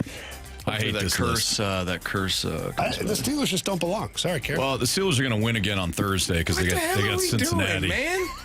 It's not a good team. I hope they go not a good 16-1. What are they right now? 4-1? Yes. They're going to end up 6-11 on the season. So they got Cincinnati on Thursday night. Y'all are pissing me off. The problem is they don't play today. anybody. Well, Marsh. That's the wonderful part of it. After they play Cincinnati, they host Green Bay and Indy. Oh, that'll be a loss. And then they're at the Chargers before playing the Bengals again. So we'll see. We'll see about the three Packers game stretch. that lost to the Browns, cool. The Chargers that lost to the Giants, cool. Yeah, we'll take it. That Giants team is a juggernaut. Yeah, You know. the Did you hell see ever. what they did on Thursday? Whatever the hell ever. I know I did. They scatterboot everywhere. Yeah, they did. Yeah. All right. Would you like to go through all these teams? Run it, Marsh. All right. We'll start off at number 10. The Philadelphia Eagles come in at number 10. Carey finally gets his Steelers in there after a long debate, of course. They're at 9. Denver at 8. At 7, we have Green Bay. Number 6, Jamie's firstborn, the New England Patriots. At number 5, the Seattle Seahawks. At 4, the Detroit Lions. At number 3, I don't know how they keep bouncing in and out of the top 10 and find themselves at number 3, Kansas City Chiefs. That's ridiculous. Indianapolis, number 2. Number 1 is the Tampa Bay Buccaneers and the Baker Mayfield. I had all 3 kids in the top 10 this time. Yeah, you do. Nice job. The Broncos. I know. The Broncos. The Broncos? Yeah. You all should be ashamed of The yourselves. Broncos? I kind of am. Their 2 losses have came at the end of a game. I wouldn't give a... And one of them is to the number 2 team. Yeah. It's ugly. That is terrible, It was man. ugly against the Jets. Guys, wins are wins. Just ask Carey. That's what he said about his Steelers. That's true. What's trending is next in the Fast Lane on 101 ESPN.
101 ESPN Sports Center. I'm Andrew Marsh. It's time for a Sports Center update brought to you by Saliga Heating and Cooling. The Blues pick up a win last night in Vancouver, a 5-2 victory over the Canucks. They'll be back in action tomorrow, taking on the Chicago Blackhawks. Pregame starts at 7:30. Puck drop is at 8:30. Game 2 of the NLCS is on tonight right here on 101 ESPN. Brewers and Dodgers. Pregame starts at 6:30 with the first pitch at 7:08. We have What's Trending coming up next. I'm Andrew Marsh, and this Sports Center update is brought to you by Saliga Heating and Cooling, a Daikin heating and air conditioning dealer.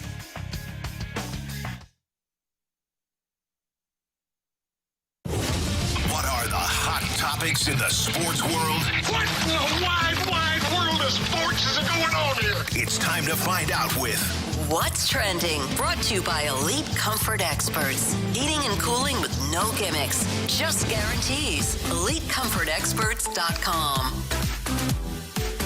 Welcome back to the Fast Lane here on 101 ESPN with Anthony Stalter, Jamie Rivers, and Carey Davis. I'm Andrew Marsh, and it's time for What's Trending. Gentlemen, today in What's Trending, we are going to play the audio that BK teased when he was in here serving his punishment. He mentioned Brandon Walker saying some stuff, and Brandon Walker's a part of Barstool Sports. He said some stuff about Mizzou. What? And we need to take a listen because apparently it's pretty good. So here it is. I can be an ass on Twitter and everything, but there is nobody in this country that has a microphone in front of their face that has believed and hyped up the Missouri Tigers, the Missouri Tigers of all teams in this country than me. I did it 2 years ago. I said, hey, 10-2's coming this year. They went out and got 10-2.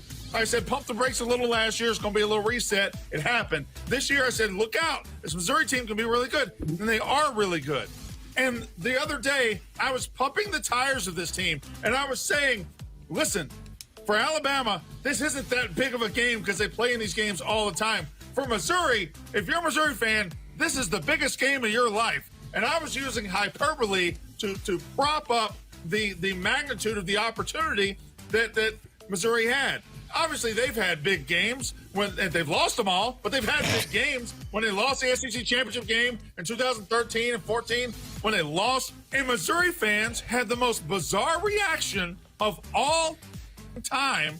They destroyed me online. Their local media guys are calling me out. They're saying, we've had bigger games than this. This isn't that big of a game to us. We played Auburn in the championship game. They beat us 59-42. Like, God, you want to remember that? And now look at you losers. God, I have done nothing but pull you mother into the national spotlight. And you spit on my face. You drink. You Missouri. All y'all. What did I tell you when I walked out yesterday? Do you remember what I said? Yes. Oh, man. Yeah. Jamie, your thoughts? I don't have any. Jamie, you been hanging out with this guy? No. No, I'm actually a Mizzou fan. I can't really argue with him, though. That was felt hilarious. some of the wrath, too. Here I have cheered for Mizzou last 3 years, predicted them to make the playoffs last year, super hyped up about Brady Cook and Luther Burden. This year I say one thing about over-celebrating a rivalry win that I'll chalk it up to I didn't understand.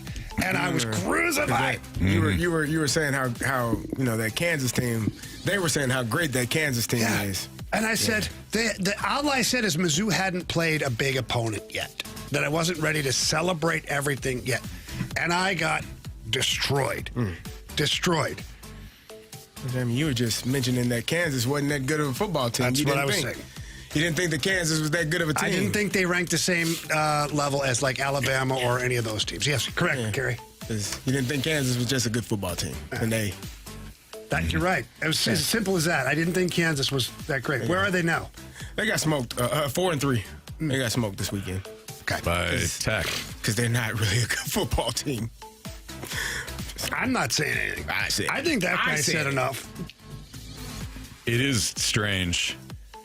I do feel like we have been pro Mizzou, yet If you read that 1 week of Twitter, it was as if we had been crushing Mizzou for years, and we had we didn't know what we were talking about. We don't know any of the players. We don't this. We don't that. It's like, okay.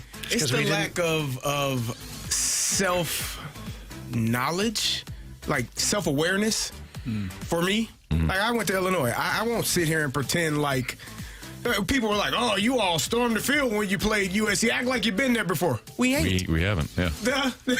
I am a self-aware Illinois fan. We ain't been there. Mm-hmm. Like, this comes with the territory. I'm not going to sit here and pretend like Illinois is one of the best teams in the history of the Big Ten. No, we got a long way to go for that. But I can acknowledge when a good season is upon us, and I've done that for Mizzou. I said last year, if they don't make the college football playoff, it would be a lost season in my opinion. It would be a disappointing season. I feel the same way about Illinois right now. If we don't make the college football playoff with all the hype we had, it's disappointing. Mm-hmm. Mizzou fans have this at times, not all, so don't get offended. There's a lot of college football fan bases that I feel like. But if you are offended, I'm talking to you. I'll just say that. No, that's how it works. At least you're being honest. If you are offended by what I'm saying, then I'm talking to you. If you are not self-aware of your program, that's a you problem, man. That was the biggest game because it's the game right now. Right now, that's the biggest game they had. Now, this week against Auburn is the next biggest game. Is it as big as the Alabama game last week? Probably not, because that was a ranked team coming into your home. Top 10 team. You had a chance to win that game, probably catapult yourself into the top 10. If you win against Auburn at Auburn, you're probably not going to catapult into the top 10 just based off of that win. But it was a huge game for the Missouri Tigers, and they came up 3 points short. 4 points if you want to win. Yeah. 3 points to tie it, 4 points to win it. It wasn't a bad game. It wasn't terrible at all. But I will say this, and I didn't have a chance to comment on anything yesterday because I was still up in Vancouver, and I know you guys talked about that game. They lost by 3 points. A couple things that I will say. I did have the opportunity to watch the beginning of the game. You went down the field at will, scored a touchdown, and then you had them stuffed to where they had to punt, but you had a player take a stupid taunting penalty that kept the drive alive, and then Alabama marches down and scores, and then the game kind of goes back and forth from there. But I have to ask this question, and if Missouri fans are mad about it, I really don't care at this point. How do you not give the ball to Amat Hardy more than 12 times? Bo Prabula ran the ball 11, and the number one running back in the nation only got 12 touches. Every other game is 20-plus touches. And Eli Drinkwitz, who's supposed to be this offensive guru guy, he is on record saying, we got the greatest running back in the nation.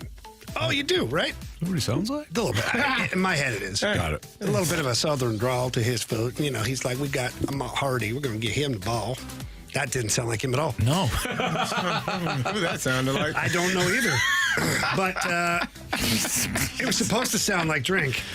But you give the guy the Heisman Trophy favorite from your team, the number one running back in the nation, you give him 12 carries. And I don't care how good Alabama was playing at times against the run, you only gave him 12 chances to test it. Mm-hmm.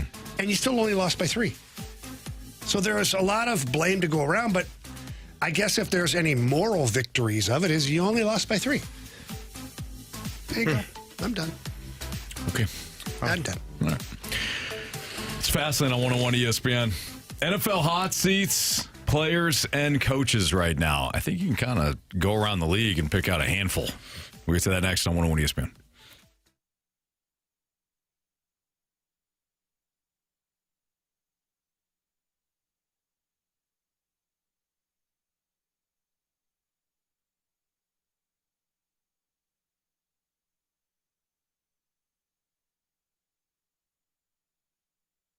ENBgranite.com. Give them a call. Check them out on the website, especially if you're renovating your kitchen, your bathroom, or outdoor spaces that you have around your home. I know myself, I went through the process of renovating a kitchen with ENB. We'll be going through the exact same process in the spring regarding an outdoor space at at the Rivers house. I'll tell you how to do that, though. Get down to 6135 Manchester Avenue. Walk in, talk to the in-house design staff. Just kind of tell them what you want to do, or better yet, if you're me, I walked in and had no idea what I wanted to do. I just knew that I needed to upgrade and improve my kitchen at the time. And so the in-house design staff walked me through the process. We got to go look at all kinds of different countertops, not just samples, the actual countertops themselves sitting there. Then we looked at cabinets that were super affordable, by the way. They've got cabinets in every price range for your budget. They've got great flooring, all sorts of colors and variety of different kinds of flooring. It really was awesome. And then when the installers, the technicians got out to the house, they did a phenomenal job of getting rid of all the old stuff and then installing the new stuff. And I couldn't believe it. I walked in, I thought my kitchen belonged in a magazine, Anthony. That's what it did. So I urge you to please give them a call, though, ahead of time. Book your appointment so that you've got somebody right there waiting for you. Tell them Jamie Rivers sent you in.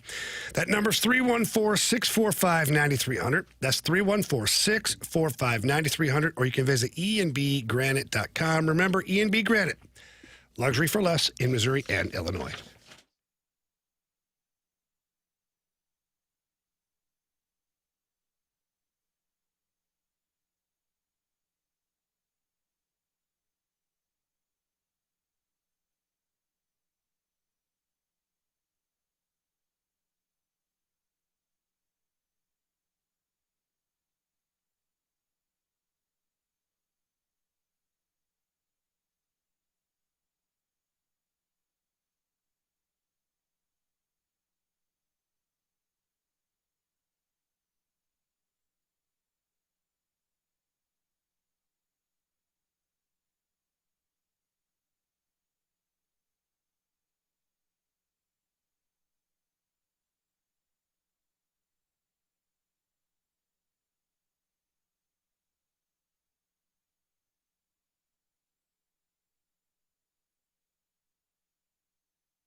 It's a Fast Lane on 101 ESPN with Andrew Marsh, Carey Davis, and Jamie Rivers. I'm Anthony Stalter. Plenty of hot seats right now in the NFL. Now, Carey, you had found an ESPN.com article that that discussed some of the players and coaches and teams that are on the hot seat. Some are obvious, maybe some are less so. One of the first names was listed as Mike McDaniel. He has been on the hot seat really from the start. Okay. Some feel as though they don't know what he's doing. Can we just, I'm sure you guys talked about this, and I always feel bad because I'm coming in late. Did we talk about Tua yesterday? No, we actually didn't. We didn't get to him. Get to it today. Okay. Because that was the two names, one of the first two names, or two of the first names that were on the list.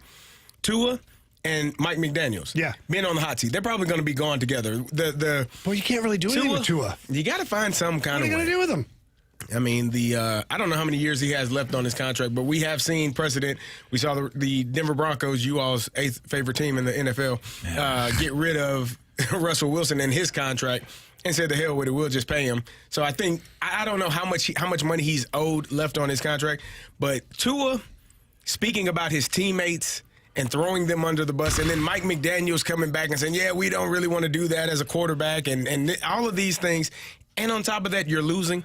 It's one thing if you have these issues and you find a way to win. Or it's one thing if you're really good and call out your teammates. Yeah. And when you're really good, you probably don't. You probably don't need to. One of his teammates from, I wish I could remember, but maybe you saw it I saw it on Twitter, where he said, very first meeting we ever had in Miami. He's like, I was only there for a hot minute, but very first meeting we had in Miami, he was late. Yeah. Oops. Wow. Yeah. So you're speaking to everyone else, but you're not. And I don't know how accurate that is, but if that is the case, it says a couple of things. If you were late, that says a lot about you, and you're speaking about the teammates. But the second thing, and probably the most important thing, and I was listening to this earlier today. I think it was Stephen A. Smith or one of those guys were saying, they were talking to Jeff Saturday, who played with Peyton Manning, who played with Aaron Rodgers. He said, hey, if Peyton or Aaron called a players-only meeting, you going to be late? Hell no. Everybody's going to be on time. So it speaks volumes to you, the quarterback, as a leader, where people even feel like they can show up late. Like it is optional. Like it's, okay, well, whatever. It doesn't really matter. So it speaks to you as a leader about how people feel about you. So what you were actually doing, trying to throw your teammates under the bus, you're really throwing yourself under the bus as well, because they don't believe in you. Yeah. They don't think that you're a leader of men, and they're not going to follow you, and they don't give a damn what time you say the meeting is. I'll show up when the hell I feel like it, because who the hell are you? Right. That's how they look at you. So you're really giving the world a glimpse into what people think about you, as opposed to trying to throw people under the bus, saying they're not doing what they need to do. You're showing yourself. That's that. So those two were high on my list.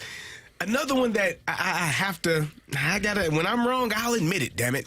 Because I said this man, this is taking accountability. Can I guess? Yeah. Was it the guy? Anthony, he was about to take accountability. Was it the guy that I said yesterday to you in the office? Which one? Oh, I guess not. Go ahead. No, who did you say? Kyler Murray. No. He didn't play. He didn't play this weekend. He didn't play this weekend. He hasn't played a few weekends. He didn't play this weekend. How that offense he's looked injured for the first time. First time. But what about this offense? 27 points. And this head coach saying that this player has regressed. He threw the ball for 45 yards, Anthony. Justin Fields. 45 yards in an NFL game? The passing game was minus 9 yards, wasn't it? In fairness, he only played the first quarter. Nah, he played the whole game. Oh, okay. Can I ask you a question, Carey? Please do. Because I was off in Canada, but still they have excellent coverage up there too. And the end of the first half, I saw the New York Jets fake a punt and then kill the clock. Yeah, they did. Why would we do that? Garrett Wilson was confused too. Like, what the hell are we doing? I was so confused. I'm still confused. Looking at it now, is probably Aaron Glenn saying, I can't trust this guy to throw the ball deep. The hell you doing? We don't have no timeouts. He's going to put the ball in danger. Punt?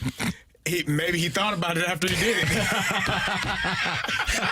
If you fake the punt, it's almost like he channeled Dan Campbell for a minute, and then was like, I'm not Dan Campbell, and that's not Jared Goff.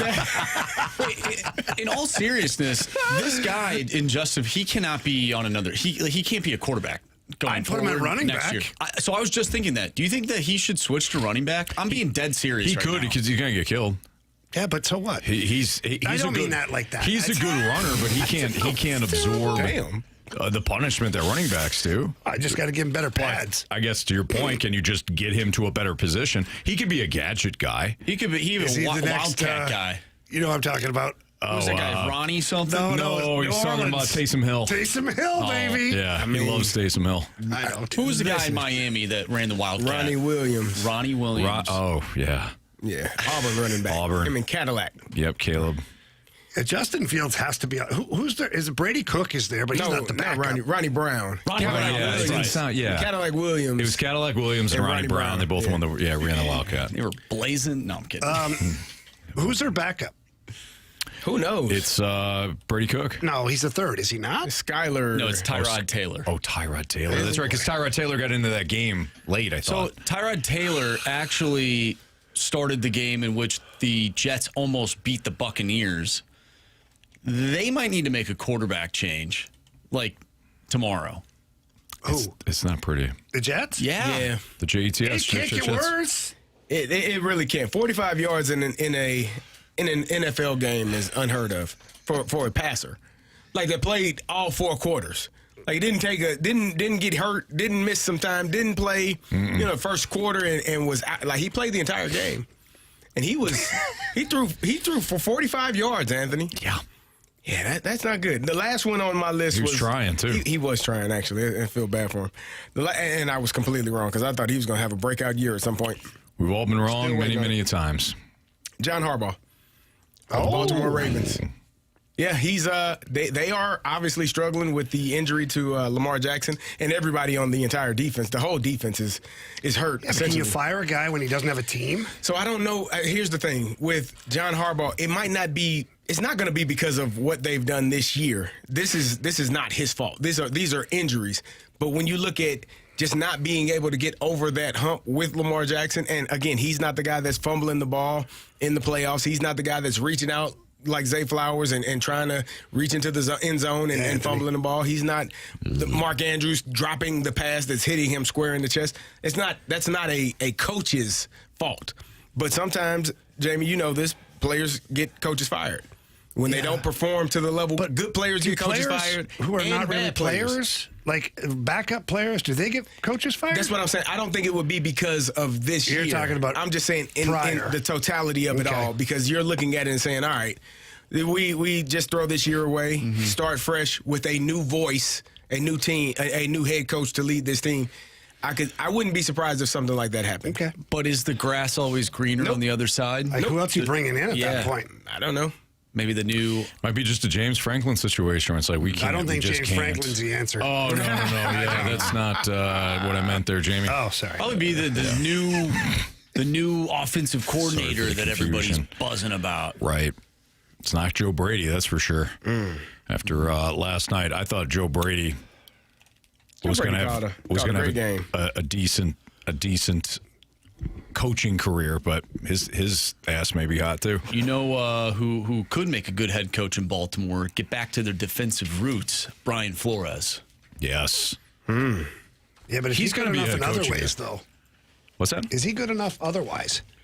Brian Flores? Yeah.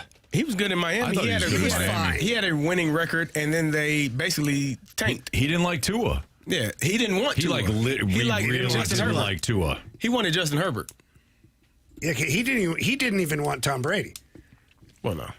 Who would want that guy? Well, because Tom went over to Tampa after that and won a Super Bowl. Well, Tom would have won anywhere. Could have been with Brian Flores. I could name a few places he probably would not have won, just because those franchises are just...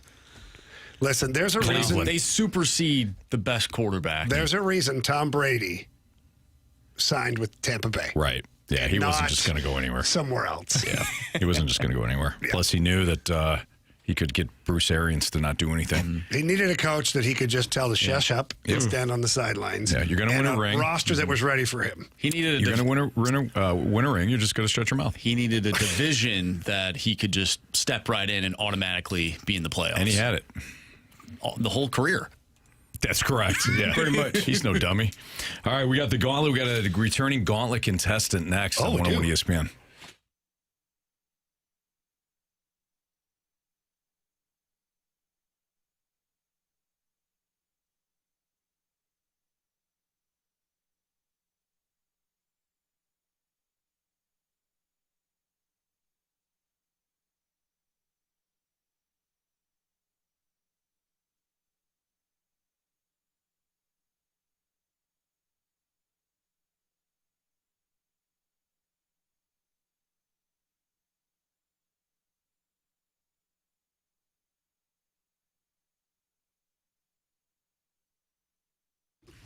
How'd you do last night in the Monday Night Football games playing on Underdog? If you played pretty well, you probably can't wait for the Thursday night matchup. And now that football is in full swing, Underdog is the best place to get in on the action. You can select entries and win money right now from your home in Missouri. And playing on Underdog, super easy. You go to the website or download the app. And by the way, after you download the app, I got a great promotion for you that you can take advantage of when you sign up. But at Underdog, just choose whether or not the player that you like or don't like will go higher or lower on their stats. Hopefully you had Bijan Robinson last night to go higher than his rushing yards. Maybe you liked, I don't know, Josh Allen to throw a touchdown pass. You could have gone higher on his TD passes. And then, of course, you got the whole game between the Commanders and the Bears. Take advantage of it. At Underdog, you can play baseball, you can play football, you can play hockey. They get it all there for you. And if you get your entries right, you can win up to 5,000 times your cash for playing as little as $1. So download the Underdog app today. Sign up with my promo code. It's just my first name. When you sign up, it's Anthony. Score $100 in bonus funds or bonus entries when you play your first $5. Again, that promo code is just my first name, Anthony. Underdog. Make plays, win money. Must be 18 or older and present in Missouri. Terms apply. See assets.underdogfantasy.com/web/play and get terms _DFS_.html for details. Concerned with your play, call 1-800-GAMBLER or visit www.ncpgambling.org.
Warriors. 4 categories, 1 challenger. Can you survive the Gauntlet? Brought to you by Blue Note Roofing. Roofing, siding, and gutters. Visit BlueNoteRoofingSTL.com for a free inspection. It's Fastlane on 101 ESPN. It's 4:05. Your time check brought to you by Clarkson Jewelers, an officially licensed Rolex jeweler with Andrew Marsh, Carey Davis, and Jamie Rivers. I'm Anthony Stalter, and we welcome back David for round 2 of the Gauntlet. What's up, David? Hey, guys. How you doing today? We're doing great. You beat CD yesterday. So would you like to take on Jamie, Marsh, or me for round 2? Well, welcome back, Jamie. You were missed yesterday. The only time I was on here was about 3 years ago, and you crushed me in hockey. Oh. So we're going to use you last. Oh, wow. So who are you going after then? Well, it worked yesterday, so I'm going to use Marsh today. Want to know why? Because you're just great. Wow, thank you. Buttering people up. Yeah, but that's a nice guy move, unless he's a scumbag liar. We don't know that, right? Same thing to He CD did. He's yesterday. very nice. He's very nice. Yeah, he's very complimentary to CD. And he beat him up pretty good. All right. Wow. David, go ahead and tell Marsh to spin that wheel. Spin that wheel, Marsh. And then get out of there. Ooh, all right. Well, Marsh is out of here. I don't hate the aggressiveness. Dave, I believe you said yesterday anything but hockey. You still... Yeah, I'm blue specific to my hockey knowledge, but I'm pretty well-rounded and have a lot of useless information for random trivia, so... Okay. Well, David, guess what, buddy? What do we got?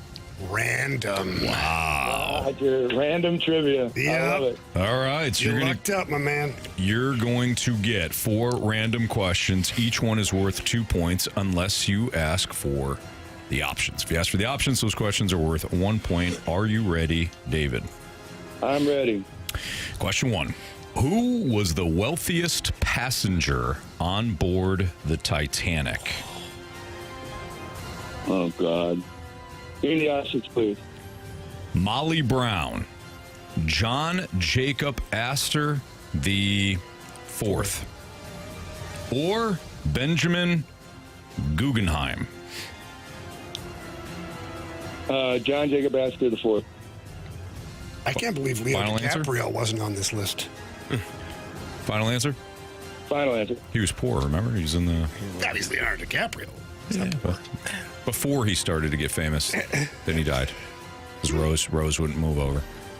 Okay. Am I wrong? No, It's been proven that it wouldn't have helped. wouldn't have mattered. Actually, that's not true. I read a whole thing where it would have helped. I read a thing that they wouldn't. No. They'd both drowned. He said the best way to do it is just push her in the water. Anyways, question 2. All right, David, question 2.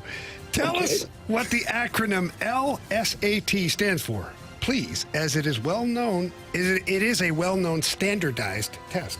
Can you say The it? LSAT. There you go. Yeah, Okay. I know, Carey. I was just making sure so he knew. Listen, college guy, I LSAT. still understand this stuff, okay? I apologize. Hold on. LSAP, right? Yeah, the LSAT. Go ahead and give me the options. Sure. Is it Library Scholars Association test, Law School Admission test, or Legion Soldiers Acumen test? Law school admission test. Final answer. Question number 3. In a standard game of chess, each side starts with how many knights? 2. Final answer. By the way, Ellipsis 150 from the Snake Pit said, had Rose stayed on the lifeboat that she was already on, then Jack could have had the door for himself. She nailed it. Yeah. That's a good point. Still a murderer. All right, back to the gauntlet. David, question 4. This year, when did Ramadan begin? We're looking for the month. This year, when did Ramadan begin? We're looking for the month. Ramadan.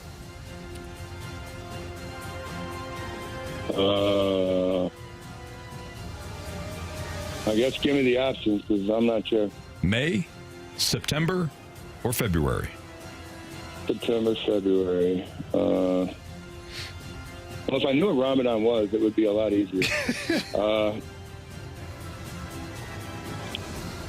I'm going to say September. Final answer. All right. Let's get Marsh back in from the Cone of Silence. Dave, how you feeling? 50-50, just like yesterday. We'll see how it goes. All right. Well, Marsh is coming back from the Cone of Silence right now. He's going to put his headphones back in. Marsh, the hair looks fantastic. Random as I am. I was about to say the same thing. Marsh, you Thanks, guys. Hair's on point today, Marshy. Did you get a cut recently? I did. I got a haircut yesterday. Looks good. Your first one ever, right? Sure. In a while. Did you do like one a year? Agreed. I used to, but I've gotten a few haircuts as of recent. Okay. Yeah. Well, congratulations on the success noticing of your it, hair. Anthony. Thank you. Well, he wears a lot of hats and helmets. Marsh? Mostly Marsh? other teams. Yeah. It's terrible. Hey, he's got to focus. Yeah, okay, come on. But maybe it's making him mad. Plays better mad. Marsh, Yes. the category is random. Oh, lovely. Pack a lunch. That's what I said, March. Oh, jeez. Okay. All right, here we go. Question 1. Who is the wealthiest passenger on board the Titanic? The wealthiest? Yes. Oh, man. He's one of the, I think he was like a banker. I think there was a few different people that were on the Titanic that had some real skin in the game, if you know what I'm talking about. And they just so happened to be on the Titanic, and somebody else was apparently supposed to be on it, and they just so happened to not be on it once they set sail. Give me the options. I think I can narrow this down. Were you speaking of like some sort of conspiracy theory there? I love conspiracies. I'm just, you know, I don't know. He was just talking. I'm just Your talking. options: Molly Brown, John Jacob Astor IV, or Benjamin Guggenheim. Say those names again. Molly Brown, John Jacob Astor IV, or Benjamin Guggenheim. I feel like,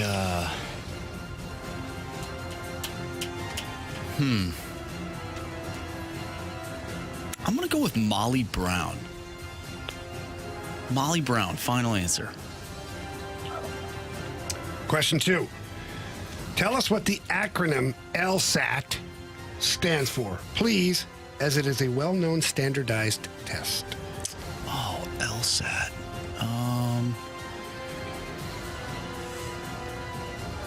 I don't think I ever took that.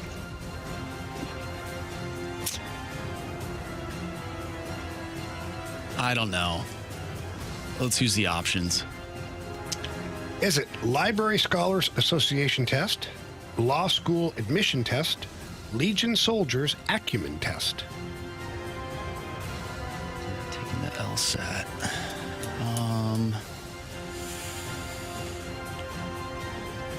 Oh, jeez. I don't think it's a law test, is it? So we have Library Scholars Association test. Then we have the Law School Admission test, and then Legion Soldiers Acumen test. Legion Soldiers. That doesn't sound right. The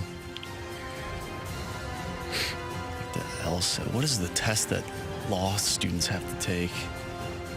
A bar, right? I'll go with the first one. Final answer. Question number 3. In a standard game of chess, each side starts with how many knights? How many knights? Oh, jeez. This is like the checker question that we had. No, this is chess. No, I know. It's chess, not checkers. How many knights? Okay. Does each team start with? Each side start with. Each side start with. All right. I'm going to go with 4. Final answer. Oh, this one. Last question. I don't like this. This year, when did Ramadan begin? We are looking for the month. When did Ramadan begin? I don't know. October. Final answer. All right. Let's go over these. David versus Marsh in Rando. All right. Who is the wealthiest passenger on board the Titanic? David, with the option, said John Jacob Astor IV. Marsh, with the option, said Molly Brown. Correct answer is John Jacob Astor IV. David up 1-0. Tell us what the acronym LSAT stands for, please, as it is a well-known standardized test. Marsh, after saying, I don't think I took that one, chose the Library Scholars Association test. David, with the option, said the Law School Admission test. Correct answer is Law School Admission test. 1-2 gives David a 2-0 lead. Yeah, this is going to be This year, when did Ramadan begin? We are looking for the month. Without the options, Marsh went with October. with the options, David went with September. Correct answer is September was an option, but it's February. February the 28th, my wife's birthday. There you go. Happy birthday, Kristen. David, still with a 2-0 lead, comes down to this. In a standard game of chess, each side starts with how many knights? Marsh said 4 without the options. David went with 2. If Marsh is correct, we got ourselves a walk-off. If the answer is 2 or any other number that exists, David posts a shutout. So, Carey, a standard game of chess. Each side starts with how many knights? Well, there are 4 knights in the game total, but each side starts with 2. David. You have chosen wisely. David, you win 4-0 today over Marsh. You won round 2. You'll be back tomorrow, I guess, to face me, because you already said that you'd leave Jamie for the title matchup. Is that correct? You're next, Anthony. Give you time to think about it. Oh, I'm going to go to bed now and just kind of prepare for tomorrow. Hey, can I do a quick shout out? Sure.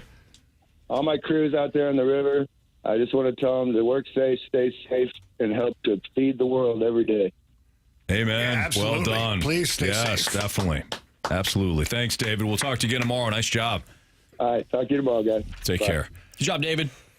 Well, as the Snake Pit is pointing out, David probably not a good dude because Marsh just lost to him. That was bad. Seems like a pretty good dude. He seems, yeah, he does. He seems like a great nice guy. shout out.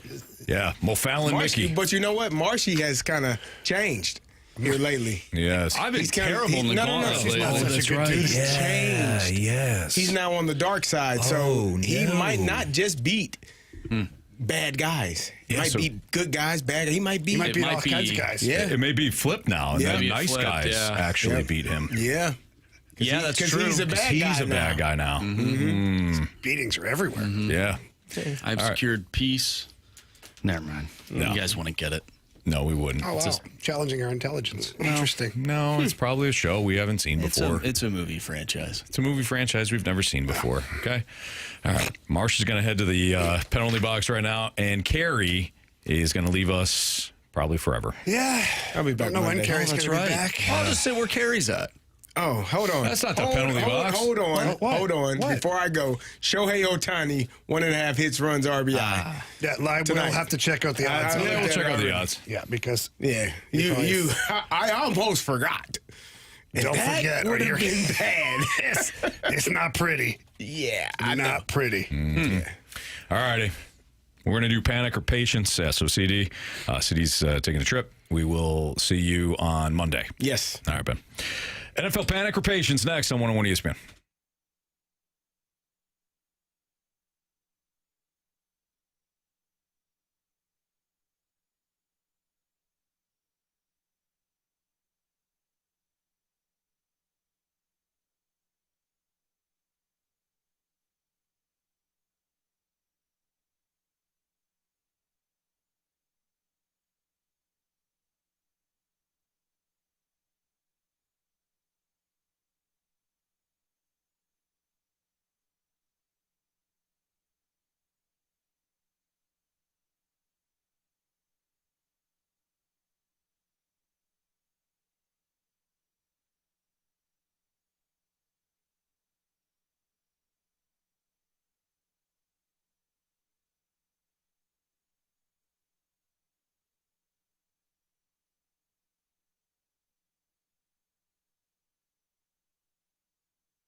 NFL panic or patience here in the Fast Lane on 101 ESPN. By the way, TMA will be live tomorrow morning from the Rawlings Experience at Westport Plaza. Rawlings, the #1 baseball brand worldwide, will be revealing this year's Gold Glove Award finalist. Again, that's tomorrow morning, TMA live from the Rawlings Experience in Westport Plaza for the Gold Glove Award finalist announcement. Get more details at 101ESPN.com. How many Cardinals? One? Mason Wynn. That's what I think, too. Yeah. Probably the only one, right? Yes. Arenado didn't play enough. Nope. Donovan didn't play enough. Nope. I don't think Victor Scott's gonna do it. Mason Wynn. He should be in the discussion at least. Who? But. Victor Scott? Yeah. He got injured, though, too. He got injured, and his offensive numbers were not good. Yeah. I know it's a Golden Glove, but they still do take Don't you dare. Okay. Marshy. Yes. Can you hear us? Oh, absolutely. All right, live from the... No, I was going to say the snake pit. Yeah. The penalty box. We are struggling today. You and I are struggling. Well, you guys are struggling. What do you think landed me over here to begin with? Yeah, but you weren't at lunch with us. Nah. No, that's true. All right. You ready? NFL panic or patience time. Let's start off, and you mentioned this team because they played on Monday Night Football last night. This was a team that you have missing the playoffs, Anthony. Oh. Washington Commanders. Let's get into them. Panic or patience? Granted, they could have easily won that game last night. I would still say panic, though. I don't think that Dan Quinn is a great head coach. Well, what makes you say that, Anthony? What do you have to base that off of? I know Dan Quinn got the Falcons to the Super Bowl, but that was really Kyle Shanahan. And you said at the time they should have fired Dan Quinn and hired or elevated Kyle Shanahan. Yes. Now that wasn't going to happen that way, but nonetheless, a couple years later, old Dan Quinn got the boot. He goes to Dallas, and it's not the Dallas defense that we know right now. That defense was stacked. He did a good job, though. And he did a great job with what he had. He does not have the pieces in Washington to run a good defense. They didn't do enough in the offseason. They added Deebo Samuel, and everybody goes, yes, another weapon for Jaden Daniels. What about the defense? Fast lane your defense. Okay, now it's a problem, and it's been a problem. And if Jaden Daniels isn't Superman like he was a year ago, it's going to be a problem. Now, they're still 3-3. It's not. I don't think the wheels are completely off, but I would still say panic. I'm panicking because in their schedule for the rest of the way, not in any chronological order, just teams they have to play. Chiefs, Seahawks, Lions, Broncos, Eagles. They could lose every single one of those games. This is what I said a year ago with them. They could have lost. Hell, they lost to the Bears last night. Should have lost to the Bears last year if the cornerback wasn't being an idiot. Yes. They should have lost to the Eagles. Should have lost to the Falcons. Should have lost to the Falcons on Sunday night. There was, and even if you don't want to do the should have lost thing, let's just say, eventually the ball goes the other way in some of these close games. And I think that's what's going on right now with Washington. Again, still 3-3, got plenty of time, but I would still be panicking. Let's stick in the same division. We'll go with your number 2 team in the NFL stack up. Of course, they're not number 2 with the show stack up, but the Philadelphia Eagles, who have lost 2 games in a row, they did play and they lost, Anthony, on Thursday Night Football last week to the New York Football Giants. I thought they had a bye. Well, they probably wish they did. Yeah. Because they lost to the Giants in primetime. Panic or patience for the Eagles? I'm somewhere in between that. I know that's kind of wishy-washy, but I'm certainly not going to be patient, but I don't know if it's time to panic because they are Super Bowl champions and they've had a pretty good run here, but they look discombobulated. That offense doesn't look like it should. You've got A.J. Brown still complaining about things. Saquon Barkley barely touching the ball. Like, I don't know what they're doing with their offense right now, and they're losing games. It doesn't look good. It just doesn't. I'm going to say patience, but with a dash of concern. That offensive line's a problem. It is. They can't. Carey has mentioned this before. Hey, just run the ball, run the ball, run the ball, run the ball. They tried to run the ball in the third quarter, got stuffed repeatedly, had to punt. Giants capitalized. Credit the Giants. And the Eagles eventually had to go back to throwing the ball. And they do look, I think discombobulated is a good word to use for them, or disjointed or whatever. They're out of rhythm. But I do think the offense coordinator will figure some things out. They'll get better in the second half. That's still one of the best rosters in the NFL when healthy. But the offensive line is a problem. Yeah, they'll be fun this week. Who they got? Vikings. They got the Vikings. I will be in attendance for said game. Oh, that's right. Yeah. You're going. I'm going to the game. You gonna wear your helmet? I'm not wearing my helmet, no. No, last time I wore the helmet, the Vikings lost in the playoffs. So I'm going to leave that helmet. I actually got this new jacket that I'm going to wear, so pretty pumped up. Okay. Should be a fun time. Now, you and Rachel, your girlfriend, who is a Eagles fan. Massive Eagles fan. Yeah. So, we have punishments on the show. Yeah. Her and I have one as well. You've been reluctant to divulge this. Well, there's a lot of different things that are a part of Can we talk about it on the air? Yeah, actually, let me pull it up real quick. I don't know, because sometimes I make bets, Anthony, and they can't be talked about on the air. So I know one of them is, if we lose the Vikings, that is, I will be here Tuesday wearing Eagles attire. Oh, man. My brother's actually an Eagles fan too, so I'm probably going to have. He has this helmet. It's not a football helmet, but it's like a helmet that you would wear as a fan, and it's got these eagle wings on the side where you can pull them down and it flaps. Wow. So I'll probably wear that too if they lose. Marsh. Here, let me try and pull this That up would be real quick. 3 shows. These are all it's gonna things be terrible. Marshy's going to be wearing on Tuesday. That would be 3 shows where the poor guy has had to wear. I mean, he wore an actual Steelers helmet that Carey wore in the Super Bowl. I mean, that's kind of cool. He wore an old school Jesse Tuggle Falcons jersey with my old Falcons Rydell helmet. And now he'd be wearing the Eagles helmet with the actual flapping wings. Mm-hmm. Only thing that's better tough. is if he has to paint his face green or something. No kidding. So I have to do that. I will also have to personally deliver Rachel coffee wearing said merchandise. So she can Same morning? Yes. Sip victory while I taste humble pie. That's what this is like a whole Who's contract. going to wake you up for that? Well, I mean, I got to do it. I got to do what I got to do, Just checking. Got to send a smiling selfie in my gear to all my Minnesota friends that I will be hanging out with this upcoming weekend in my group chat that says "Fly Eagles Fly." I have to call Rachel Coach all day.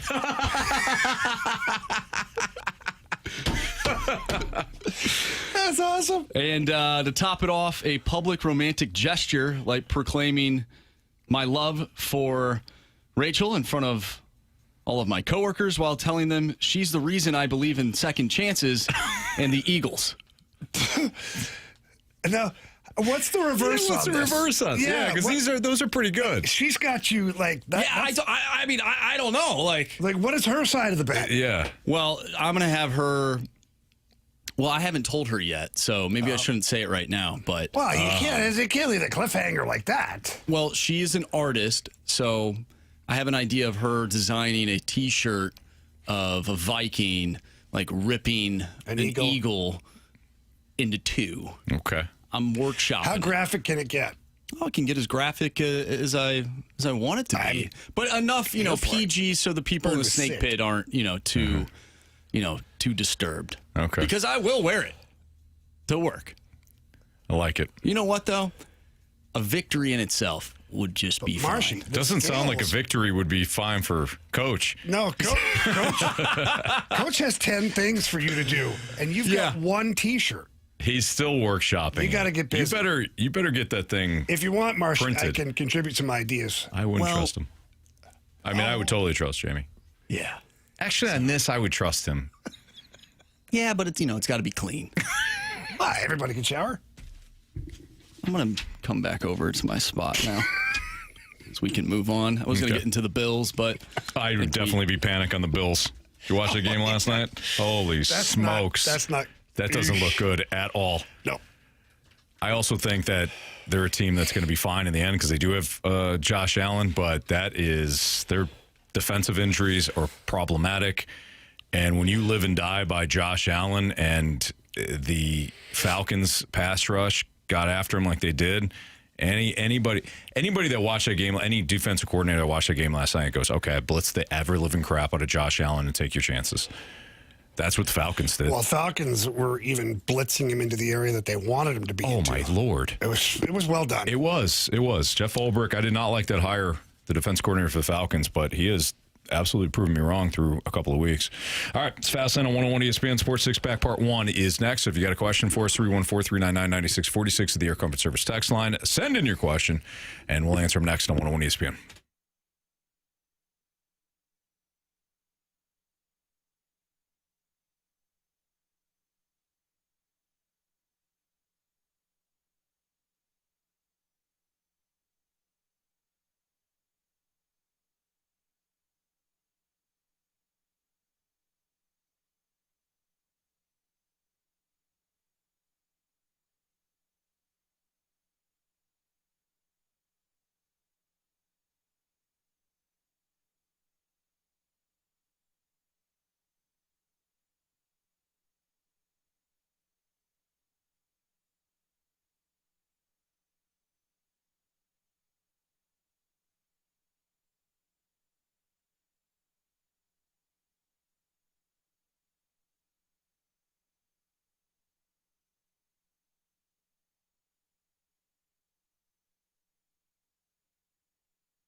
101 ESPN Sports Center. I'm Andrew Marsh. It's time for a Sports Center update driven by Johnny Londoff Chevrolet and Johnny Londoff Autoplex. The Blues picked up their second victory of the season last night as they took down the Vancouver Canucks by a final score of 5-2. The Blues will be back in action tomorrow taking on the Chicago Blackhawks, and you can listen to that game right here on 101 ESPN. Pregame starts at 7:30. Puck drop is at 8:30. Coming up next, we have part one of our Sports Six-Pack, so get your questions into the Air Comfort Service text line, 314-399-9646. Part one of the Sixer is next. I'm Andrew Marsh, and the Sports Center update is driven by Johnny Londoff Chevrolet and Johnny Londoff Autoplex. See them at londoff.com. Chevy, together we drive. Are you kidding me?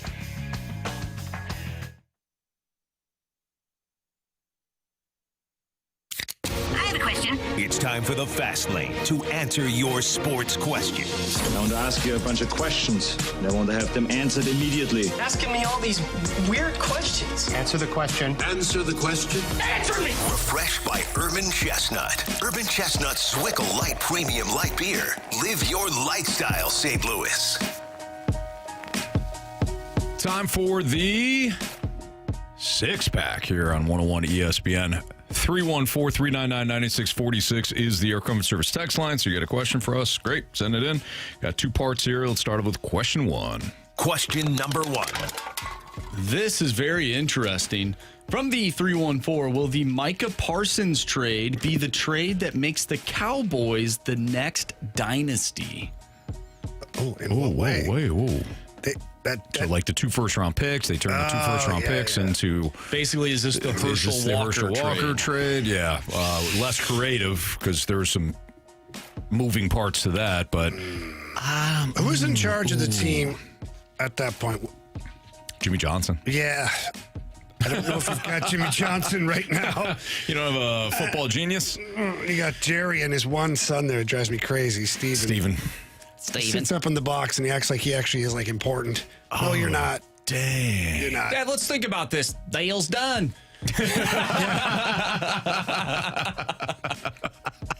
Like if I was Stephen Jones, I'd just sit in the box, enjoy the game, take Dad's jet on vacation, and just be like Billy Madison almost. Right. You know, a little more. Yeah. Go back to school. Maybe. Not that part. Yeah. That's really funny. Yeah. Hey, Dad, Penguins. Let's think about this. We might not need to run. Deal's done. Deal's done, son. Look, it could turn the Cowboys around. It could also lead to nothing because you get the picks wrong. Think about the Cleveland Browns trade for with the Falcons for Julio Jones. It was the night that the Falcons went from like pick 27 all the way up to 8. And everybody sat there that night after the deal was done, and they thought, well, the Falcons got Julio Jones, nice pick, but they gave up way too much. They gave up all this draft pick compensation, multiple first rounders, second round. Like it turned out like the Browns got 0 starters out of it. 0. That's really surprising. So yeah, right. Kind of goes to your point, Marsh, of who's actually, or Jamie, when you brought up who was in charge back then and who's in charge now. It could. You can have Seattle completely in one draft made themselves a defense and went to multiple Super Bowls. Won, should have won multiples. One draft. The Saints had one incredible draft and wound up completely changing their franchise to go along with, of course, the addition of Drew Brees. It can happen, but that was a gamble at the time, too. It was, but who's pulling the strings? If you wind up making the wrong picks, it ain't gonna matter. Correct. You just have more picks and no Micah Parsons. Look at some of the teams that are in constant dumpster fire in any sport. Yes.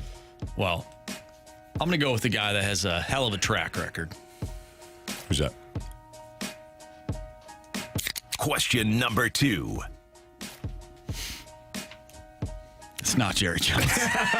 Just anybody with Jerry Jones. Yeah. The field. Stick around. Take the field. Stick around. I'm about to ask this next question.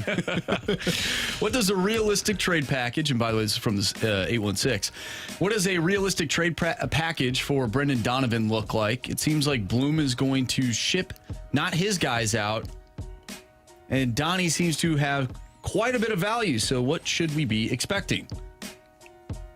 Okay, can we start off with I wouldn't trade Brendan Donovan? I would.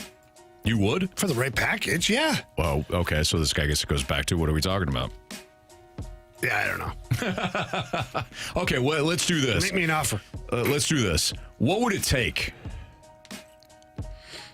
We don't have to do actual players.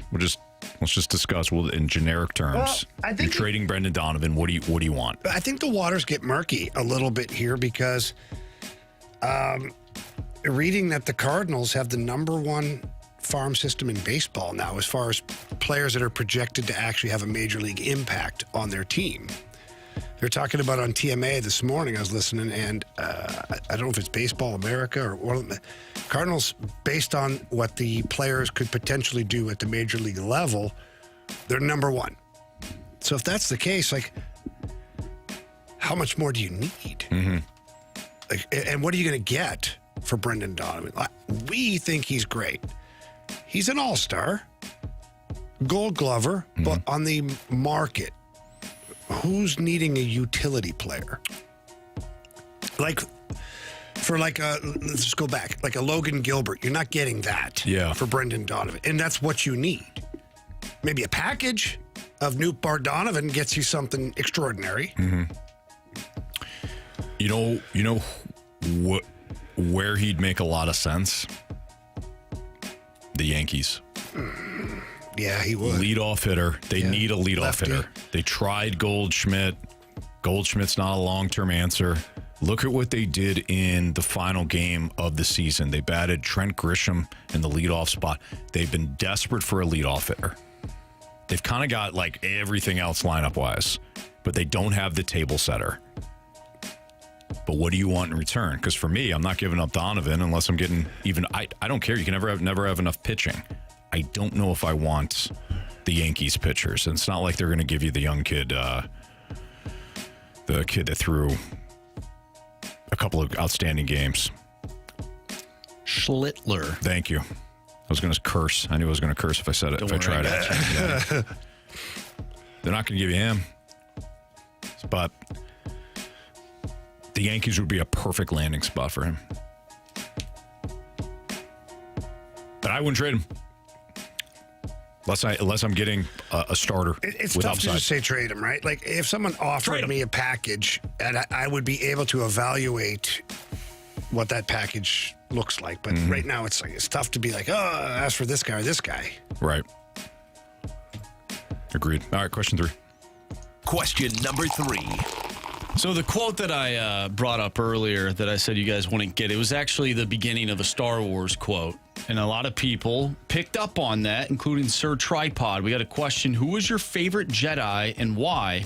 And Sir Tripod also wants to know who my favorite Sith Lord is. I don't know any of these things. I don't either. Marshy, take over. My favorite Jedi, Luke Skywalker. There we go. That's a really good pick. Darth Vader. I don't hate that pick either. Yoda. I like Yoda. Yoda's pretty sweet. Yeah. Did you see how Darth Vader jacked all them people up in the one movie? Yeah, I did. Yeah. Darth Vader. Just went right through him. Well, I mean, right through him. In a hallway while they're shooting at him. Yeah. Did you ever see that timed up to Hell's Bells, by the way? No, that sounds incredible. pretty cool, though. It's incredible. That's that scene is crazy. It's just crazy. When I saw it in theaters, You pooped yourself. No, I did not poop myself, but how I felt... You said, my pants are toast. How I felt about that Philip Broberg stretch pass up the middle of the ice last night, that's how I felt about that scene. Bodily experience. I'm telling you, it was up there. Sure. Was. I mean, you got to go with Darth Plagueis. So much mystery around that guy. Okay. Darth Plagueis. Darth Plagueis, the Waz. Yeah, I'm going to have to catch up on that. Yeah, me too. Yeah, there's a whole story about it. It's actually one of the reasons why Anakin Skywalker flipped, because he believed that story. And you can't believe everything you hear, Anthony. No, you're especially right. from people that are typically liars. You got to be careful. You have to be real careful. Yeah. All right. Part 2 of the Sports Six Pack is coming up. 314-399-9646 is the Air Comfort Service text line. Keep sending in those questions. Part 2 of the Sixer next.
It's time for the Fast Lane to answer your sports questions. I want to ask you a bunch of questions, and I want to have them answered immediately. Asking me all these weird questions. Answer the question. Answer the question. Answer me! Refreshed by Urban Chestnut. Urban Chestnut Swickle Light Premium Light Beer. Live your lifestyle, St. Louis.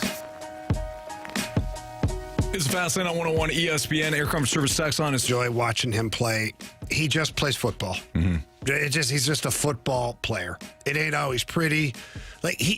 There's aspects of him that remind me of Brett Favre, the way he just plays. Mm-hmm. But I think he's more athletic than Brett Favre. But he's disqualified for the purpose of this exercise. I love watching Montgomery run the football for the Lions. I love watching him run the ball. I love watching Pacheco run. What's his name in Tampa? Number 7. Bucky Irving. I love watching angry running backs. Mm-hmm. They're running neat, like Roger Craig almost back in the day. Knees are high, and they're daring you to tackle them. Yeah. Those are my favorite ones to watch. And they just plow over a guy, plow over two, and you're like, It's fun to watch guys, too, like Jahmyr Gibbs and Bijan Robinson. They're shifty little guys and great, certainly super talented. Yeah. But I have a soft spot in my heart for the guys that just would rather go through your chest than around you. Sure. Yeah. I could see how you would like those guys, those type of players. Yeah.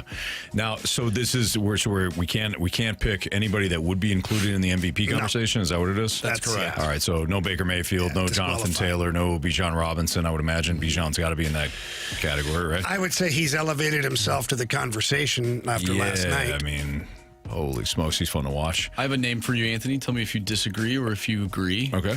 Without CeeDee Lamb, George Pickens has been pretty entertaining, making catches that maybe he shouldn't, jumping over players, trying to jump over players. I think he's been pretty good. Yeah, I would say so. But you know who else? Rico Dowdle. How about him? Last 2 weeks. That guy just runs all over your face. You would like him. So he's the former Cowboys running back. He wound up in Carolina. Carolina. Last two and he weeks. called him out. He said, buckle up. Yeah, and he delivered, too. Yeah, he's been fantastic. He's fun. Scadaboo's fun, too. Oh, good. Yeah, good call. Yeah, you know who has been surprisingly fun to watch is Drake May. He's been really fun to watch. Patriots QB. I mean, the way he threw a pass on that Sunday night game. I think it was the Sunday night game. I don't think it was this past week against New Orleans, but he threw a pass that was just an absolute dime. Yeah, it was just to Stephon Diggs on the sideline. So he did something similar. I believe it was this week, and it was called an OPI on Diggs.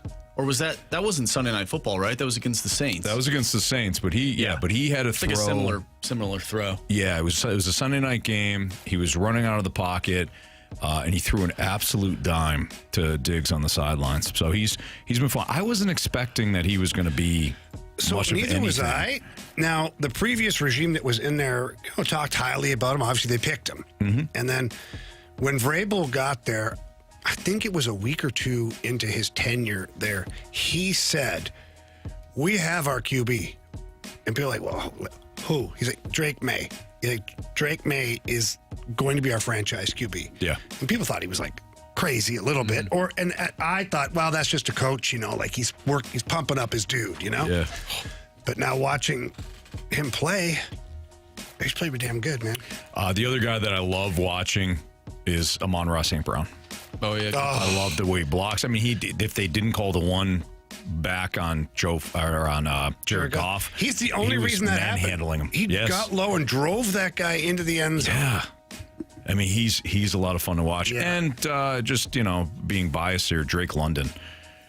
Like the way Drake London bodied the cornerback last night, like he was in basketball, and Penix threw it up, and then he just stuck the ball out. I mean, he's strong. He reminds me a little bit of Mike Evans. 314 says Emeka Egbuka. Wow, he's been great. He's been sensational. Yep. I hate that he got hurt. Jackson Smith and Jigba has been fun to watch. Yep. By the way, I just thought of another punishment. Rachel, Eagles fan. I've told her, you got to watch this Dallas Cowboys documentary. She refuses to watch it. She doesn't like the Cowboys. Yeah, well, I don't blame her. So she's going to have to watch that documentary with me if those Vikings take down the Eagles. She may think that's a punishment, but that was well done. And that's an excuse for me I get to watch it again. Yeah, it was good. Yeah. I'll give you one more. I'll give you on the defensive side, Max Crosby. Yeah, he's a one-man wrecking crew. Are people watching the Raiders play football games? Well, that's why Anthony had to bring it up. We forgot about him. Yeah, exactly. Dude, he chased somebody down last week. I'm like, holy smokes. Like, he just, get him off that team, please. But he refuses. He's happy. What are we on? Question 5? Mm-hmm. Sure. Question number 5. All right.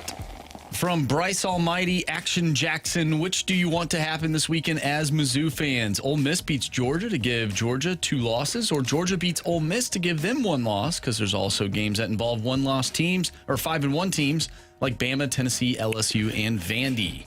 If I'm a Mizzou fan, I want as many teams that are in front of me with 2 losses as possible. So in this scenario, even though I root for Georgia, in this scenario that you just laid out, I would want Ole Miss to be unbeaten and Georgia to have 2 losses. I would want to see these teams rack up 2 losses. 100% agree with you. Your chances are much greater with Georgia in 2 losses, LSU 2 losses. Like, keep the losses coming for these teams. Never mind about Ole Miss and some of these undefeated teams. Don't worry about that. That's not your problem. They're all going to end up in the top 5, top 6 anyways. Agreed. So I agree with you. Question number 6. Yeah, really. Holy smokes. It's not that. You and I agree. Yeah. Carey and I usually don't. Waterboy wants to know, what is your least favorite sport to watch? Well, that's that's massive, right? Let's stick with water polo is not exactly my favorite, you know? Let's not go with those sports. It's a sport. We'll go with the big 4, and you can add the 5th one in there if that's what your answer is. Do you mean the big one worldwide? Yeah. All right. Unless I'm watching, I'll just be honest. Unless I'm watching Killian, my son, play, and I really do enjoy watching him play and his teammates play, and I pick up a little bit because the dads are there, and most of the dads know the sport. I don't, so I pick up little things there. Football? But no. Well, yes. Well, football. When I watch soccer on TV, it's tough for me. I don't know the strategies. And you can say, well, you get to know the strategies. I've tried. You even watched Ted Lasso. Ted Lasso's fantastic. Yeah. But I'm just being honest. I'm not being critical. I'm just saying, for me, I've tried to watch soccer. Yeah. And it's tough. And you know, I watched one of the World Cup finals, the best of the best. I'm like, hey, I'm tuning in. I'm locking. This was several years ago. I'm like, this is gonna be. If I'm gonna enjoy this, it's gonna be right now. Yeah. And holy smokes, I'm trying not to pick up my phone to like do other stuff while the game's going on. I'm gonna stay locked in. Yeah. It's just tough. I can't. I'm sorry. I feel like soccer is one of those sports that is better in person. It probably is. It sure is, especially if you're like overseas. It's nuts. I'm sure. Like, you need to be in the environment because each play then is elevated in terms of emotion. But you're right. But why do you need the crowd to enjoy it? Because I hear that. Yeah. It's always attached to it.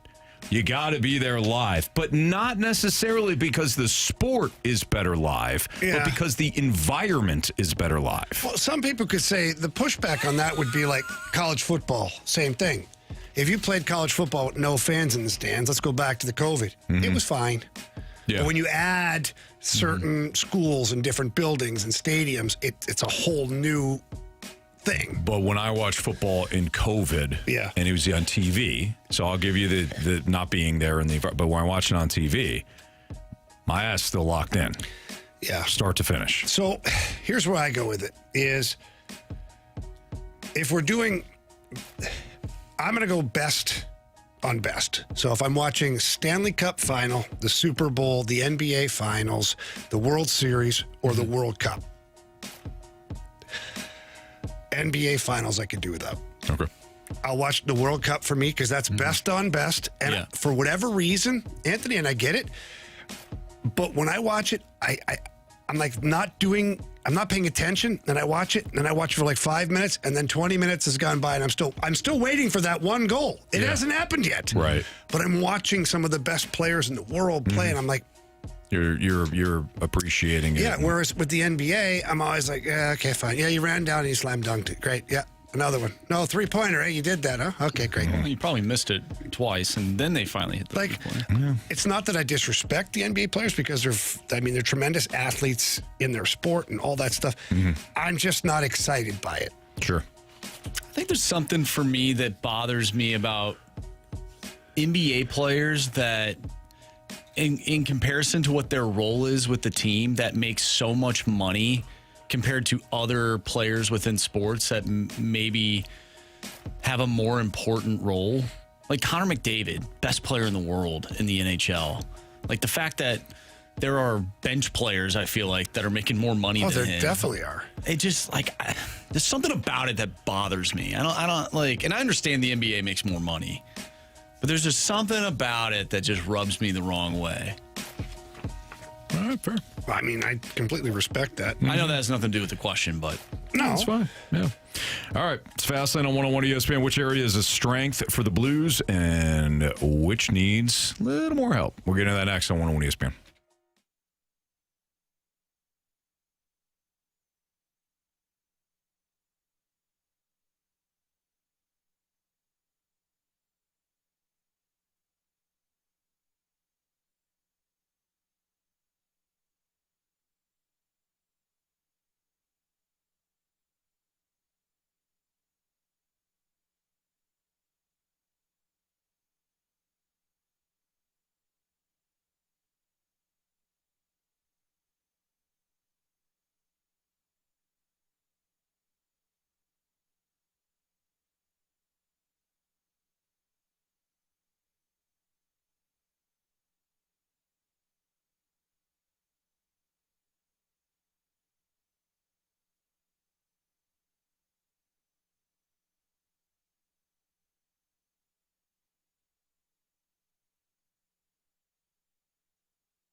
your time check is brought to you by Clarkson Jewelers, an officially licensed Rolex jeweler. I know, Marcia, you were talking about areas of strength for the Blues as you were watching them last night destroy the Canucks, but also, going back to even the opening night, there might be some areas of need, too. What was your thought on that? Yeah, so I broke this down into categories, and we can just go through each of these little areas that I wrote on this piece of paper. But let's start off with 5-on-5 offense, and I broke this down into two categories. We have the rush and below the dot. So are those two things something that the Blues are doing very well, or are they something that they can improve upon? What do you think, Jamie? Right now, I think that they could improve upon below the dots a little bit. I think that, they've gotten a couple here off the rush. But again, you look at some of it's so early, right? We're 3 games into it. And even though it's pretty close to the same roster as you had last year, it still takes a hot minute to get back to what you were doing the year before. And some of the finer things in the game, like the play down low and the puck possession in the offensive zone and the cycle game, that can take a little while to get to. Just the familiarity of where guys are going to be. And we have seen, some line changes throughout each game so far. Jim Montgomery has used different looks at different times, and that also can affect things. But I'd say you always want to improve on your play below the dots. For me, is first and foremost. You look at the rush, and they've got quite a bit of speed up and down the ice, and there's been opportunities that have presented themselves that they haven't necessarily capitalized on. Mm-hmm. But right now, 3 games into it, you can always keep improving down below the dots. All right, what about defense? Right now, the Blues 0 in terms of goal differential. So defense hasn't killed them by any means. You could say maybe the first game of the season, it wasn't great, but what do you think? Yeah, are we talking just overall defending or defensemen? Overall defending, so that does include the forwards as well. Yeah, I think they're fine. Mm-hmm. I do. I didn't like the first game against Minnesota, but we tend to forget the first half of that game. The first half of that game was all Blues. Mm-hmm. Mm-hmm. All Blues. At one point in the second period, the shots were 16-0. And then you gave up a couple. There were some unlucky bounces, and your wheels kind of fell off a little bit. Do you like that? No. None of those guys were happy about it. Coaching staff not happy. Fans weren't happy about it. But it is what it is. Then you go to Calgary, and you locked it down pretty good as a group defensively. Now, Joel Hofer had to make some save and whatnot, but that's his job. Mm-hmm. He wears the goalie gear for a reason. Yeah. It is to help you win hockey games, and Jordan Binnington did it again last night. Do I think things could be better? Obviously. I do. I think that they're giving up odd man rushes at times where they shouldn't be. I think that sometimes the defensemen are getting aggressive in the offensive zone to where the forwards aren't covering quick enough or not recognizing that the player ahead of them is a defenseman. Right. Therefore chasing the game after that or the odd man rushes. But when you play the aggressive style like the Blues do, and a lot of teams do throughout the NHL, early in the season, you're going to have some of these pains defensively. Overall, I'm not worried. Goaltending is one that I put on here. Outside of the first game, I think goaltending has been awesome. You just touched on it. Joel Hofer, he keeps you in that game against the Calgary Flames, and ultimately you come out with a victory, and that's what you need. Yeah, listen. Going into the season, we talked about one of the biggest strengths the Blues would have would be goaltending. And you look at right now, the last 2 games in particular, goaltending was a big key to all that. So I'm not worried about the goaltending.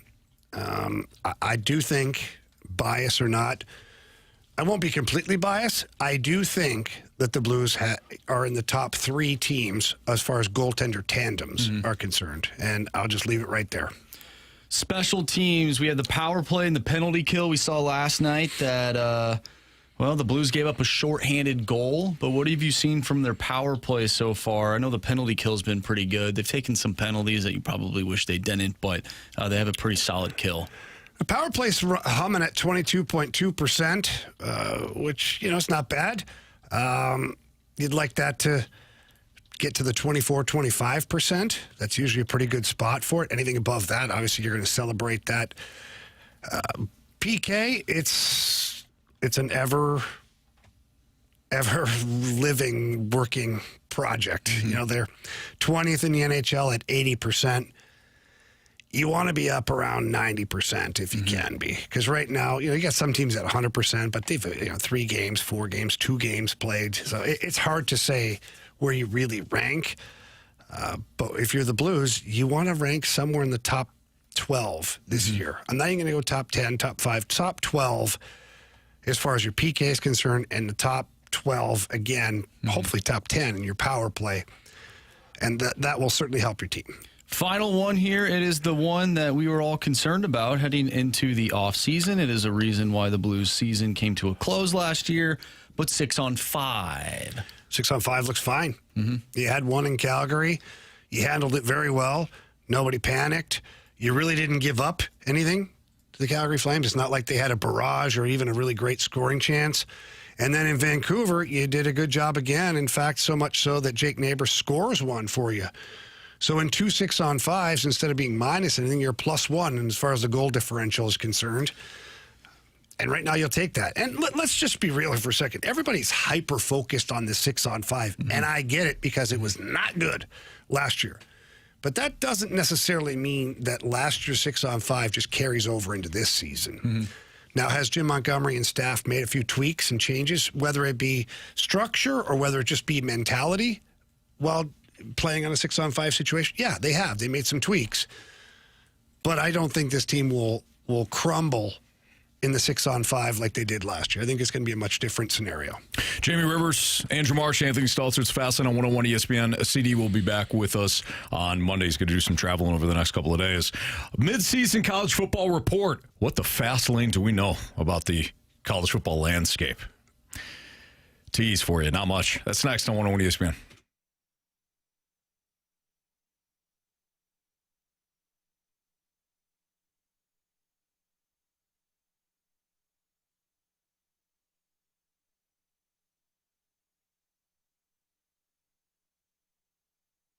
Save now, give big. It's time once again for the Glennon card presented by Edward Jones. From October 17th through the 26th, your Glennon card gives you 20% off at more than 340 local shops, restaurants, and attractions across our community. 10 days of savings, smiles, and shared moments. But the real reason behind the Glennon card goes far beyond a great deal, because 100% of your card purchase supports the patients and families at SSM Health Cardinal Glennon Children's Hospital. Every card helps a child fighting to get better. Every card gives comfort to a parent spending long nights by a hospital bed. And if you've ever had a child that has had to spend even one night in a place like the Cardinal Glennon Children's Hospital, you know that it is incredibly stressful for parents and families. And every card reminds our community that hope, healing, and generosity still matter. So shop local, dine out, explore, and know that every purchase that you make, you're helping a child take one more step toward recovery. Join the movement, save now, give big, find your Glennon card, and see the full list of participating businesses at glennoncard.org. Again, that's glennoncard.org.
It's Fastlane on 101 ESPN. So we reached the midway point in college football. So what the fast lane do we know? I know that I love college football. I hear you. I hear you on that. I know that I prefer this version of college football to any other version of college football that I have ever watched. I have completely embraced the chaos, and Jamie, I know you have as well. Yeah, how can you not love this version of college football? We've talked about it ad nauseum. As you go back even 4 or 5 years ago, maybe even 3 for that matter, but 4 for sure. I mean, you knew there were like 4 teams, maybe 5 in the nation, maybe. And everybody else was second place. Mm-hmm. That's it. Like you knew going into the season, the teams, their preseason rankings would usually hold pretty true for the whole year. It was boring. Right. So I didn't really watch college football because let's just take Georgia. Mm-hmm. Just use Georgia. Now, I'm not saying that, let's not use the actual facts from like 4 or 5 years ago. I'm just using the team. Yeah. And say Georgia's ranked number 1. You know, they're somewhere at the end of the year. They're ranked 1, 2, or 3. Right.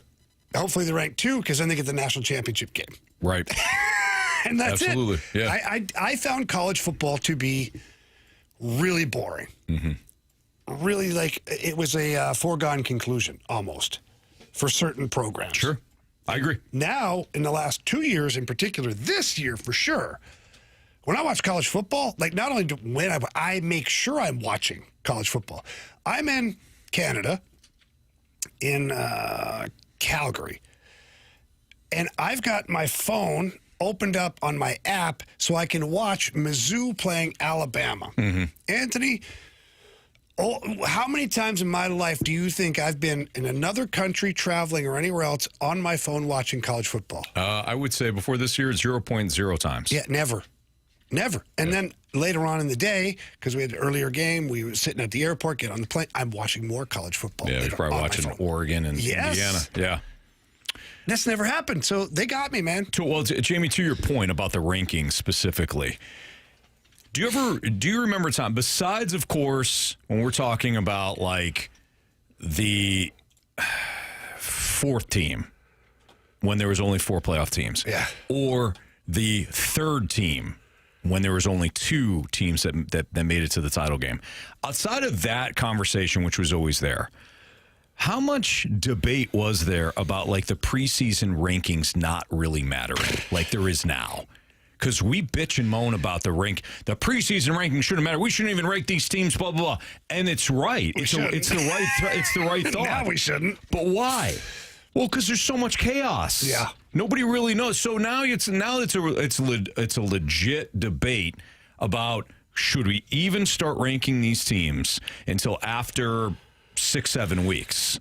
And the answer is no, at least 4, but at least no, like it's no. No. But now it matters because there's so much parity throughout college football, legit parity, that has made the sport really, you don't know what you're going to get on a Saturday. That's fun. And that is what the NFL has typically provided. Now, toward the end, are we still talking about Chiefs and Eagles and all? Sure. But during a regular season, part of the beauty of the NFL, I watched the Falcons beat the Bills. I had no thought going into that game where I'm like, Josh Allen's going to get his ass handed to him tonight. But that's part of the beauty of the NFL. Yeah. And you have that now in college football. So Indiana earned the biggest win of the season. They upset Oregon in Eugene, which is one of the best environments and one of the most difficult environments to win in college football. They went in there, and what were as physical as of a Indiana team I have ever seen. In fact, I've never seen an Indiana team that physical. Their playoff chances jumped from 21% to 93%, now chasing a top 4 seed. They join Ohio State, Miami as near locks for the playoff. Near locks for the playoff. So Indiana was in last year. Yes. In the playoff. Yeah. And everybody kind of turned their nose up at it, whatever. It's nice. It was a nice story. Mm-hmm. They said, hold my beer. We're going back. Jamie, I did not. We sat here. Marsh and I sat here. You were in Calgary, so you were traveling last Friday. And CD wasn't here either, right, Marsh? No, because he had to go to Champaign. for the Ohio State game. And I said a rhetorical question. I said, Indiana, like who really thinks Indiana's going to go into Oregon and upset them? And Marsh stuck his hand up. And I'm like, you know what? And Marsh was completely right. But I kept going back to the Indiana of a year ago, where it was fun story, good team. But as soon as they played a team with a pulse, they checked out. They were cautious. They weren't that same fun team. So that's the one that I thought was going to show up in Eugene this weekend. Obviously, I was completely wrong. And this version of Indiana, I'm completely fine if they make the playoffs. Assuming, of course, they continue to play like this. They're going to win. Let's see here. Their schedule the rest of the way here is pretty damn favorable. They've got Michigan. They don't have one ranked team as of right now. Okay, so Michigan State, a little bit of a line mine, but they're beatable. Michigan State? No, Michigan. Yeah, this is Michigan State. Do they play Michigan too? No. Oh, then hell with it. No. Michigan State. Yeah, Michigan State sucks. UCLA. Doogie Howser there as the hot coach. Streak. Maryland. Nope. Penn State, which could be a speed bump because who knows? Like that team can't be as bad as they have been for the last 2 weeks. So the tough part is they lost Drew Aller for the season. That's true too. Then they got Wisconsin, Purdue to finish up the year. Oh yeah, that's a cakewalk. They're in. I think they go undefeated this year. Yeah, I do too. They might go in. I'm just going to be bold. They might go in as the number 1 ranked team. If Ryan Day still can't figure out Michigan. See, they've got Penn State too, although, Ohio State's going to be number 1. They got Wisconsin, Penn State, Purdue, UCLA, Rutgers, Michigan. Michigan's not going to do it. Michigan's better than they were a year ago. Have we not learned our lesson? Have we not learned our lesson with Michigan and Ohio State? I know, but it just seems really wonky to me that. But then Miami, let's see, they're ahead of Indiana too. So Miami really, like Louisville, Stanford, SMU, Syracuse could be a wild card. NC State, who knows? Virginia Tech and Pitt. No. So I think, you know what? Pitt just beat Florida State. I'll take back what I said. I think it ends up Ohio State, Miami, Indiana is the top 3. And then my Texas Tech team's at 7. Texas Tech's legit. I fell in love with them. I forget what week it was. Yeah. When their starting quarterback got punted out, he got hurt. Yeah. And then their backup, who I had never heard of, came in. I mean, he was fantastic. Fun. Then they go back to their starting QB. Mm-hmm. And then they just keep rolling. They're undefeated right now. Yeah, their defensive line's really good. They paid for it. And it is worked out. So all the other schools, Anthony. Yeah, you're right. You're right about that. If you look at, the SEC as a whole, Carey. If the playoffs were today, I think Alabama's in. And again, I'm just talking about today. Alabama would be in. Georgia would be in. Ole Miss would be in. Texas A&M would be in. LSU would be in. LSU would probably be in. Tennessee would be in. I think they're on the cusp. But they're in. As of today, they'd be in. They would be in. And Oklahoma would still be in, right? Are they ranked? They're out. They're 14 now. They lost to Texas. And then, obviously, the rest of the dregs would be out. So Arkansas, Auburn, Florida, Kentucky, Mississippi State, South Carolina. Work to do would be Missouri, Texas, and Vanderbilt. Mm-hmm. That I put in that category. Mizzou's got a tough work to do. Mizzou's got a tough, man. They got Auburn, which is not a gimme. Then they have to play Vanderbilt at 17, A&M at 4, Oklahoma at 14. Yep. They could end up with 4 losses on their schedule. Who's that? Mizzou. They could also win out. They could. Well, I guess they could. But do you think they're beating Texas A&M? Not right now. Think they're beating Oklahoma? I'd give him a shot. Well, Oklahoma lost their quarterback, right? I give him a shot. Well, he came back and he was terrible against Texas. Yeah, so they lost their quarterback. They lost the quarterback. Vanderbilt? I think that's a coin toss. Tough one, but it's a winnable game. I think the hardest game they have left is Texas A&M. If Mizzou wins out, do you think they're in the playoff? Yes. Okay. Because they won't be the only team with a 1 loss. Correct, and they would have wins against a lot of ranked teams. Yes. It would. They'd have wins against Vanderbilt, who would be ranked. A&M, which is 4th. A&M would be ranked. OU is 14 right Oklahoma, now. assuming that Oklahoma doesn't suffer like one or two more losses, two more losses for sure, they'd be out of the top. Well, they're screwed. Yep. Oklahoma's screwed because they've got South Carolina this week. South Carolina's beatable. But hang on. Ole Miss the following week, Tennessee, and then Alabama, and then Mizzou. That's a tough road. So you're going to have to win out with ranked wins, theoretically, over Vanderbilt and Texas A&M. I think you'd be in. I hope so. I want Mizzou in and the a close playoffs. loss to Alabama, who was the number 8 team in the nation at the time you played them. And they lost by 3. Yes. I want Mizzou in. I think the road is going to be difficult for them. Well, again, they got some work to do. All right, it's Fastlane on 101 ESPN. Bet the Board is next.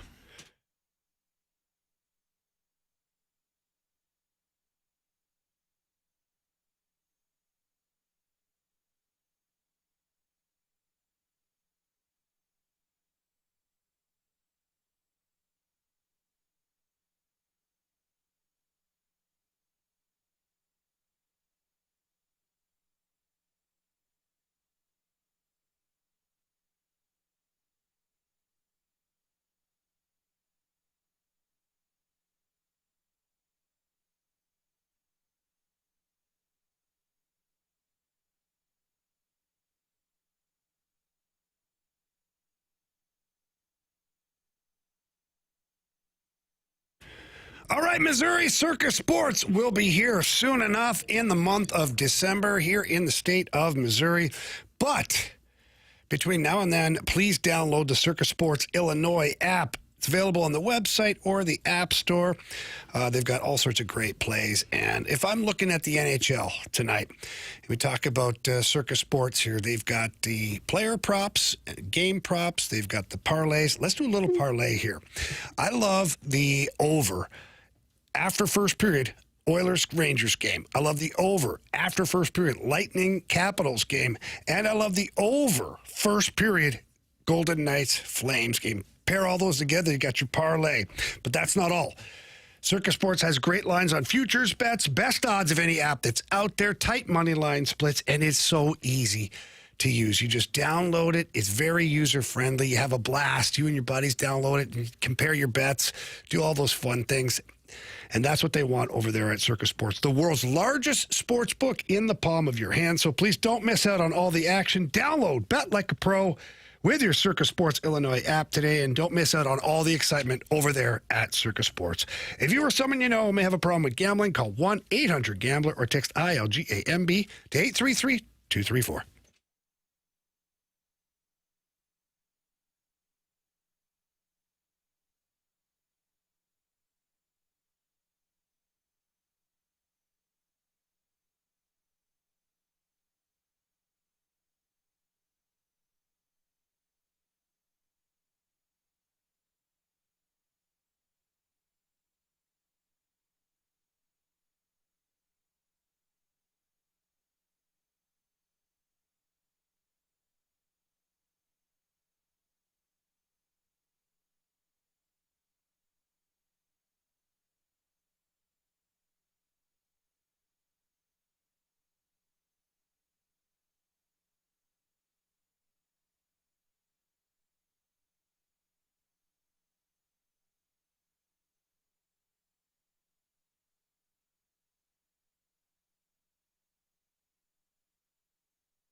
101 ESPN Sports Center. I'm Andrew Marsh. It's time for a Sports Center update brought to you by Saliga Heating and Cooling. The Blues picked up their second win of the season last night as they defeated the Vancouver Canucks by a final score of 5-2. The Blues are back in action tomorrow, taking on the Chicago Blackhawks. First pitch, geez. Pregame starts at 7:30. Puck drop is at 8:30. I mentioned first pitch. That's because we have Game 2 of the NLCS tonight. That's the Brewers taking on the Dodgers. Of course, you can listen to that right here on 101 ESPN. Pregame starts at 6:30. First pitch is at 7:08. If you have missed anything from today's show, make sure you go to 101ESPN.com or check out the free Dobbs Tire and Auto Center's 101 ESPN mobile app. Just head to the podcast page. You'll find all of our shows there. It's all brought to you by the Schaefer Door Company. This Sports Center update is brought to you by Saliga Heating and Cooling, a Daikin heating and air conditioning dealer.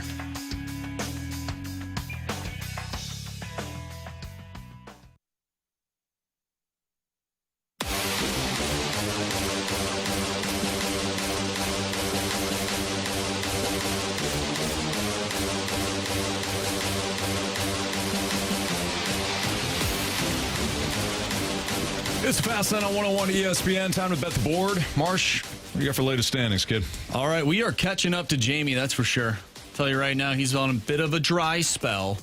But Jamie still has 7 points. Oh, 7 points. Seven's the number. For Jamie. Carey has 7 points. How about that? Anthony, I have 6, and you have 5. All right, so Carey left his pick earlier today. It was Shohei Ohtani, 1.5 hits, runs, RBI. So he got his pick in. All right. Pretty smart of him. Yes. My pick here, I'm going back to the well. I love the first period over-unders. Oilers Rangers. 1.5 goals is the number. I'm going to go over. Minus 125. I'm going to go with the Milwaukee and LA game tonight. A total of hits, runs, and errors under 25.5. That is at minus 120. How do you even find that? It's on here. This is interesting. It's on right here. Runs plus hits plus errors. My name's not Anthony. Yesterday, I believe the total was 12. Good pitching matchups. I think that's going to be lower than 25.5. With that being said, it'll probably be a shootout tonight. Which is why I'm taking the Dodgers Brewers over 7 runs. Over 7 runs. I like it because Blake Snell's not pitching for the Dodgers tonight. Although, if he did, I'm sure, Jamie, he would do just fine on no day's rest. So over 7 runs, Dodgers and the Brew Crew. Hey, as you know, we're losing in the Pick'em Challenge, so we really pick it up. Yeah, we really do. But on Thursday, you can join me, Anthony Stalter, and learn from the Rizzuto Show from 6:30 to 8:30 at the Hot Shots in O'Fallon, Illinois. Head out there, watch the football game between the Steelers and Bengals. Thursday night football matchup with Learn and I at the Hot Shots in O'Fallon, Illinois. You signed up for some Point 101 ESPN giveaways and enjoy a cold Bud Light or 3. That's this Thursday, 6:30 to 8:30 with me, Learn, and Bud Light at the Hot Shots in O'Fallon, Illinois. And if you're ready to hit the fairway, you can do so with the crew from the morning after. 101 ESPN and Michelob Ultra present the Tee It Up with TMA giveaway. One lucky winner and a guest will score a free round of golf with Tim and Jackson of the morning after at Fox Run Golf Club. I know Tim plays a lot of golf. Does Jackson, Marsh? Yes. Yes, he does. Yes. So they pretty both, good. I've played golf with him before. So they're both very good at the old golf. It's your chance to hang out and enjoy a laid-back round with Tim and Jackson. Use the code SWING to get entered to win now, either at 101ESPN.com or on the 101 ESPN mobile app. Must be 21. The Tee It Up with TMA giveaway is courtesy of Michelob Ultra Superior Light Beer. Anthony, going back to the question that we had in the Sports Six-Pack about your least favorite sport to watch, let's throw golf in there. Does that change your answer? No. but I'm not. I don't love watching golf on TV either. I'll be honest. But no. That's a tough scene for the soccer community. Wait. Is one of my kids playing in the soccer game that I'm watching? Nope. Then no. This is professional. Well, I'm just saying, they become professionals one day. No, I'm saying we're talking about professional sports when you're watching. But that's a very big hypothetical. Oh, a massive hypothetical. Yeah. Lincoln's only 3, so. Can they swing? Golf? Yeah. No. Oh, speaking of little kids in sports, there's this TikTok. I forgot what the account is, but I've been watching it lately of this like 3-year-old who's like a prodigy at baseball. His dad will sit there with a motorcycle helmet on, and he'll toss him the ball. Mm-hmm. There's different, and they do a bunch of different things. But this kid is smoking the ball. He would throw 4 of these little colored balls and tell him while in midair which color to hit, and he's hitting every single one of them, and he's driving it. I've seen those videos too. He's a switch hitter. Ethan Holiday and Jackson Holiday. No, it's not him. No, that's pretty cool. That's pretty cool. It's pretty impressive. Poor dad just stealing the life from his son. No, he's giving it to him. Forcing him to. This kid's pretty good. He's going to be the next Bryce Harper. Like they had one drill. Maybe. They put a ball on a tee, and he drew a smiley face on one side and a frowny face on the far side. And he's like, we want to stay in, so we want to hit the ball. We want to get our hands out so we can drive the ball. We want to hit the smiley face part. Come on the inside pitch? On the inside pitch. He's like, if you hit the frowny face, you're going to roll over and it's going to be a ground ball. Mm-hmm. And he's like telling his kid this, and the kid is just like, boom, immediately adjust and boom, starts smoking it. I'm telling you, this kid's going to be a Major League Baseball player one day. Oh, boy, there it is. There it is. Look it up. I swear. I'll try and find it, and I'll send it to you. That's what the dad wants. And as soon as a kid has a little adversity at like 7 or 8 years old because he's been batting 10,000 pitches a day, we'll see what happens, okay?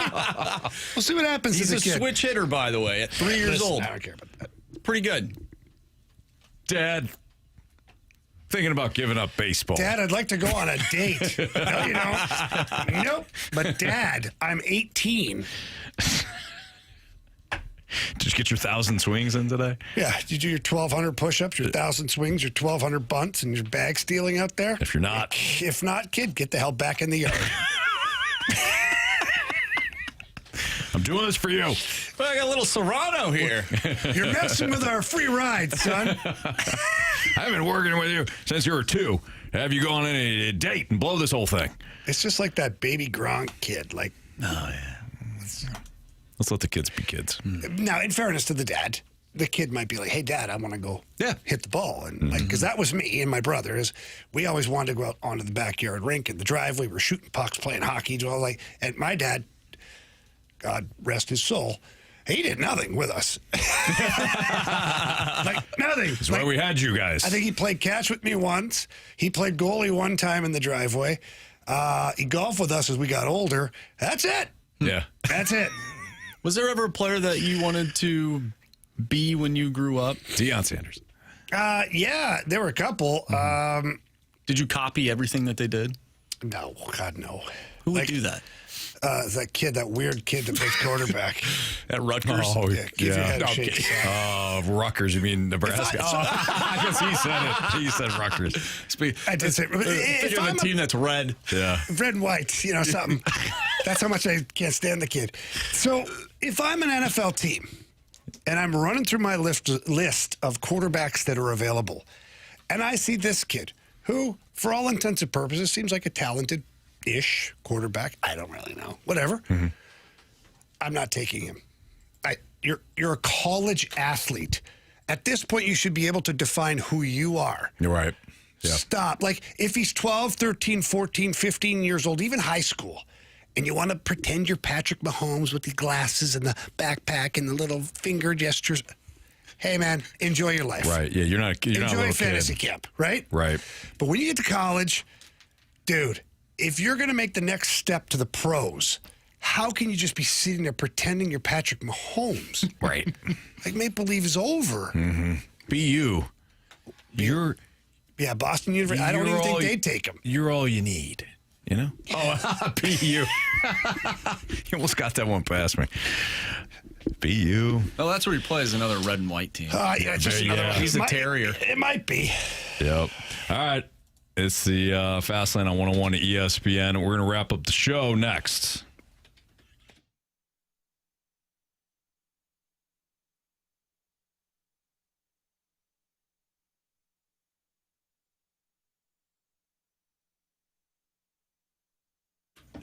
If you're looking to sell your home here in St. Louis, stop messing around. Give Gloria Lou with your home sold realty a call. Look, Gloria Lou is awesome at what she does. We hear her on the airwaves all the time talking about how many houses she's selling. I can tell you this, it's all true. She's been in the business for over 20 years now in the St. Louis area. So if anybody understands the dynamic of the St. Louis real estate market, it's Gloria Lou. And Gloria Lou will sit down with you and talk to you about the price of your home. You guys will agree upon a sales price, and then Gloria Lou will sell your home for that price. And if she doesn't, she pays you the difference, and she puts all of that in writing before she starts marketing your home. But she's confident. Why is that? Because she's got over 24,000 buyers in waiting, which means the moment you list your home, there is a massive amount of people that are going to see your listing and purchase your home. So please don't waste another minute. Call Gloria Lou. Please tell her Jamie Rivers sent you in. Her number's 314-325-6888. Again, that number's 314-325-6888. Or you can always visit GloriaHasTheBuyers.com. Remember, Gloria and the seller must agree upon sales price and possession date.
guys missed anything from today's show, you can always download the podcast available at 101ESPN.com or via the Dobbs Tire and Auto Center's 101 ESPN mobile app. All the podcasts from 101 ESPN brought to you by Schaefer Door Company.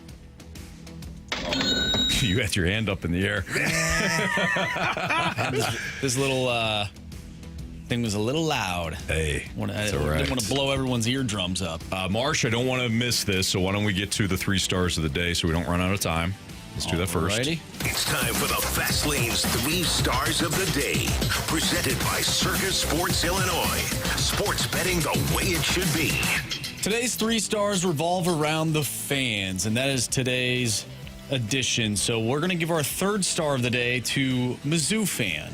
All right. Mizzou fan is getting 3rd star of the day. Absolutely. 2nd star of the day goes to soccer fan. Yes, absolutely. Soccer fan Well gets done. the 2nd star of the day. And you probably see where this is going. The 1st star of the day goes out to Pittsburgh Steelers fan. Yes, absolutely. Yeah, no matter what, Yeah, you keep fanning. 100%, all of you. Yeah, Marsh, I like how you did that. Yeah. All right. Do we have time for maybe what you learned real quick? Oh, absolutely. Marsh, what'd you learn today? I learned that there are multiple people, speaking of the Steelers, multiple people in this room, including myself, that don't think the Steelers are a top 10 team in the NFL, despite them only having 1 loss. Come on, man. I don't think we should look at their record. We should look at, I don't know, the games. I don't believe in them, man. I don't believe in them. Come on. I don't either. Oh. Sorry, Carey. Jamie, Yeah. what'd you learn? I learned just that no matter what the situation, Carey Davis will always over-evaluate his team. Whoa. Come on. He had them at 3. We said 3, and he went Pittsburgh Steelers. 3. As bad as you... Look, you said the Eagles at 2. But in fairness... but I was drunk when I said that. I did learn that you forgot that there was a football game that was played last Thursday. And you forgot that they played on Thursday. I thought they had a bye. I forgot. Well, it's because you're watching the Blues game. Exactly. That was opening night, which was also rough. Not great, no. But they're 2-0 since. I'll tell you that much. Yeah. Yeah. The thing that I learned today is that Mizzou still doesn't get the respect that it deserves on this show. And that Carey, I think the last 2 days, and I can't prove it, has been on some sort of mind-altering drugs. Because he has said some things. Yeah. That, is it the mushroom coffee? Yeah, he's been on that mushroom coffee and he has said some stuff, and then he's been so adamant that he's right that it's actually got me thinking like, oh, is he right? Is Illinois still going to make the college football playoff? And I'm like, there's no way in Hades. That stuff opens your brain up a little bit. Right? Yeah, or it alters it too. Either way. Let's talk for a second. Yeah. Mic's off. Well, Carey's not here. It's fine.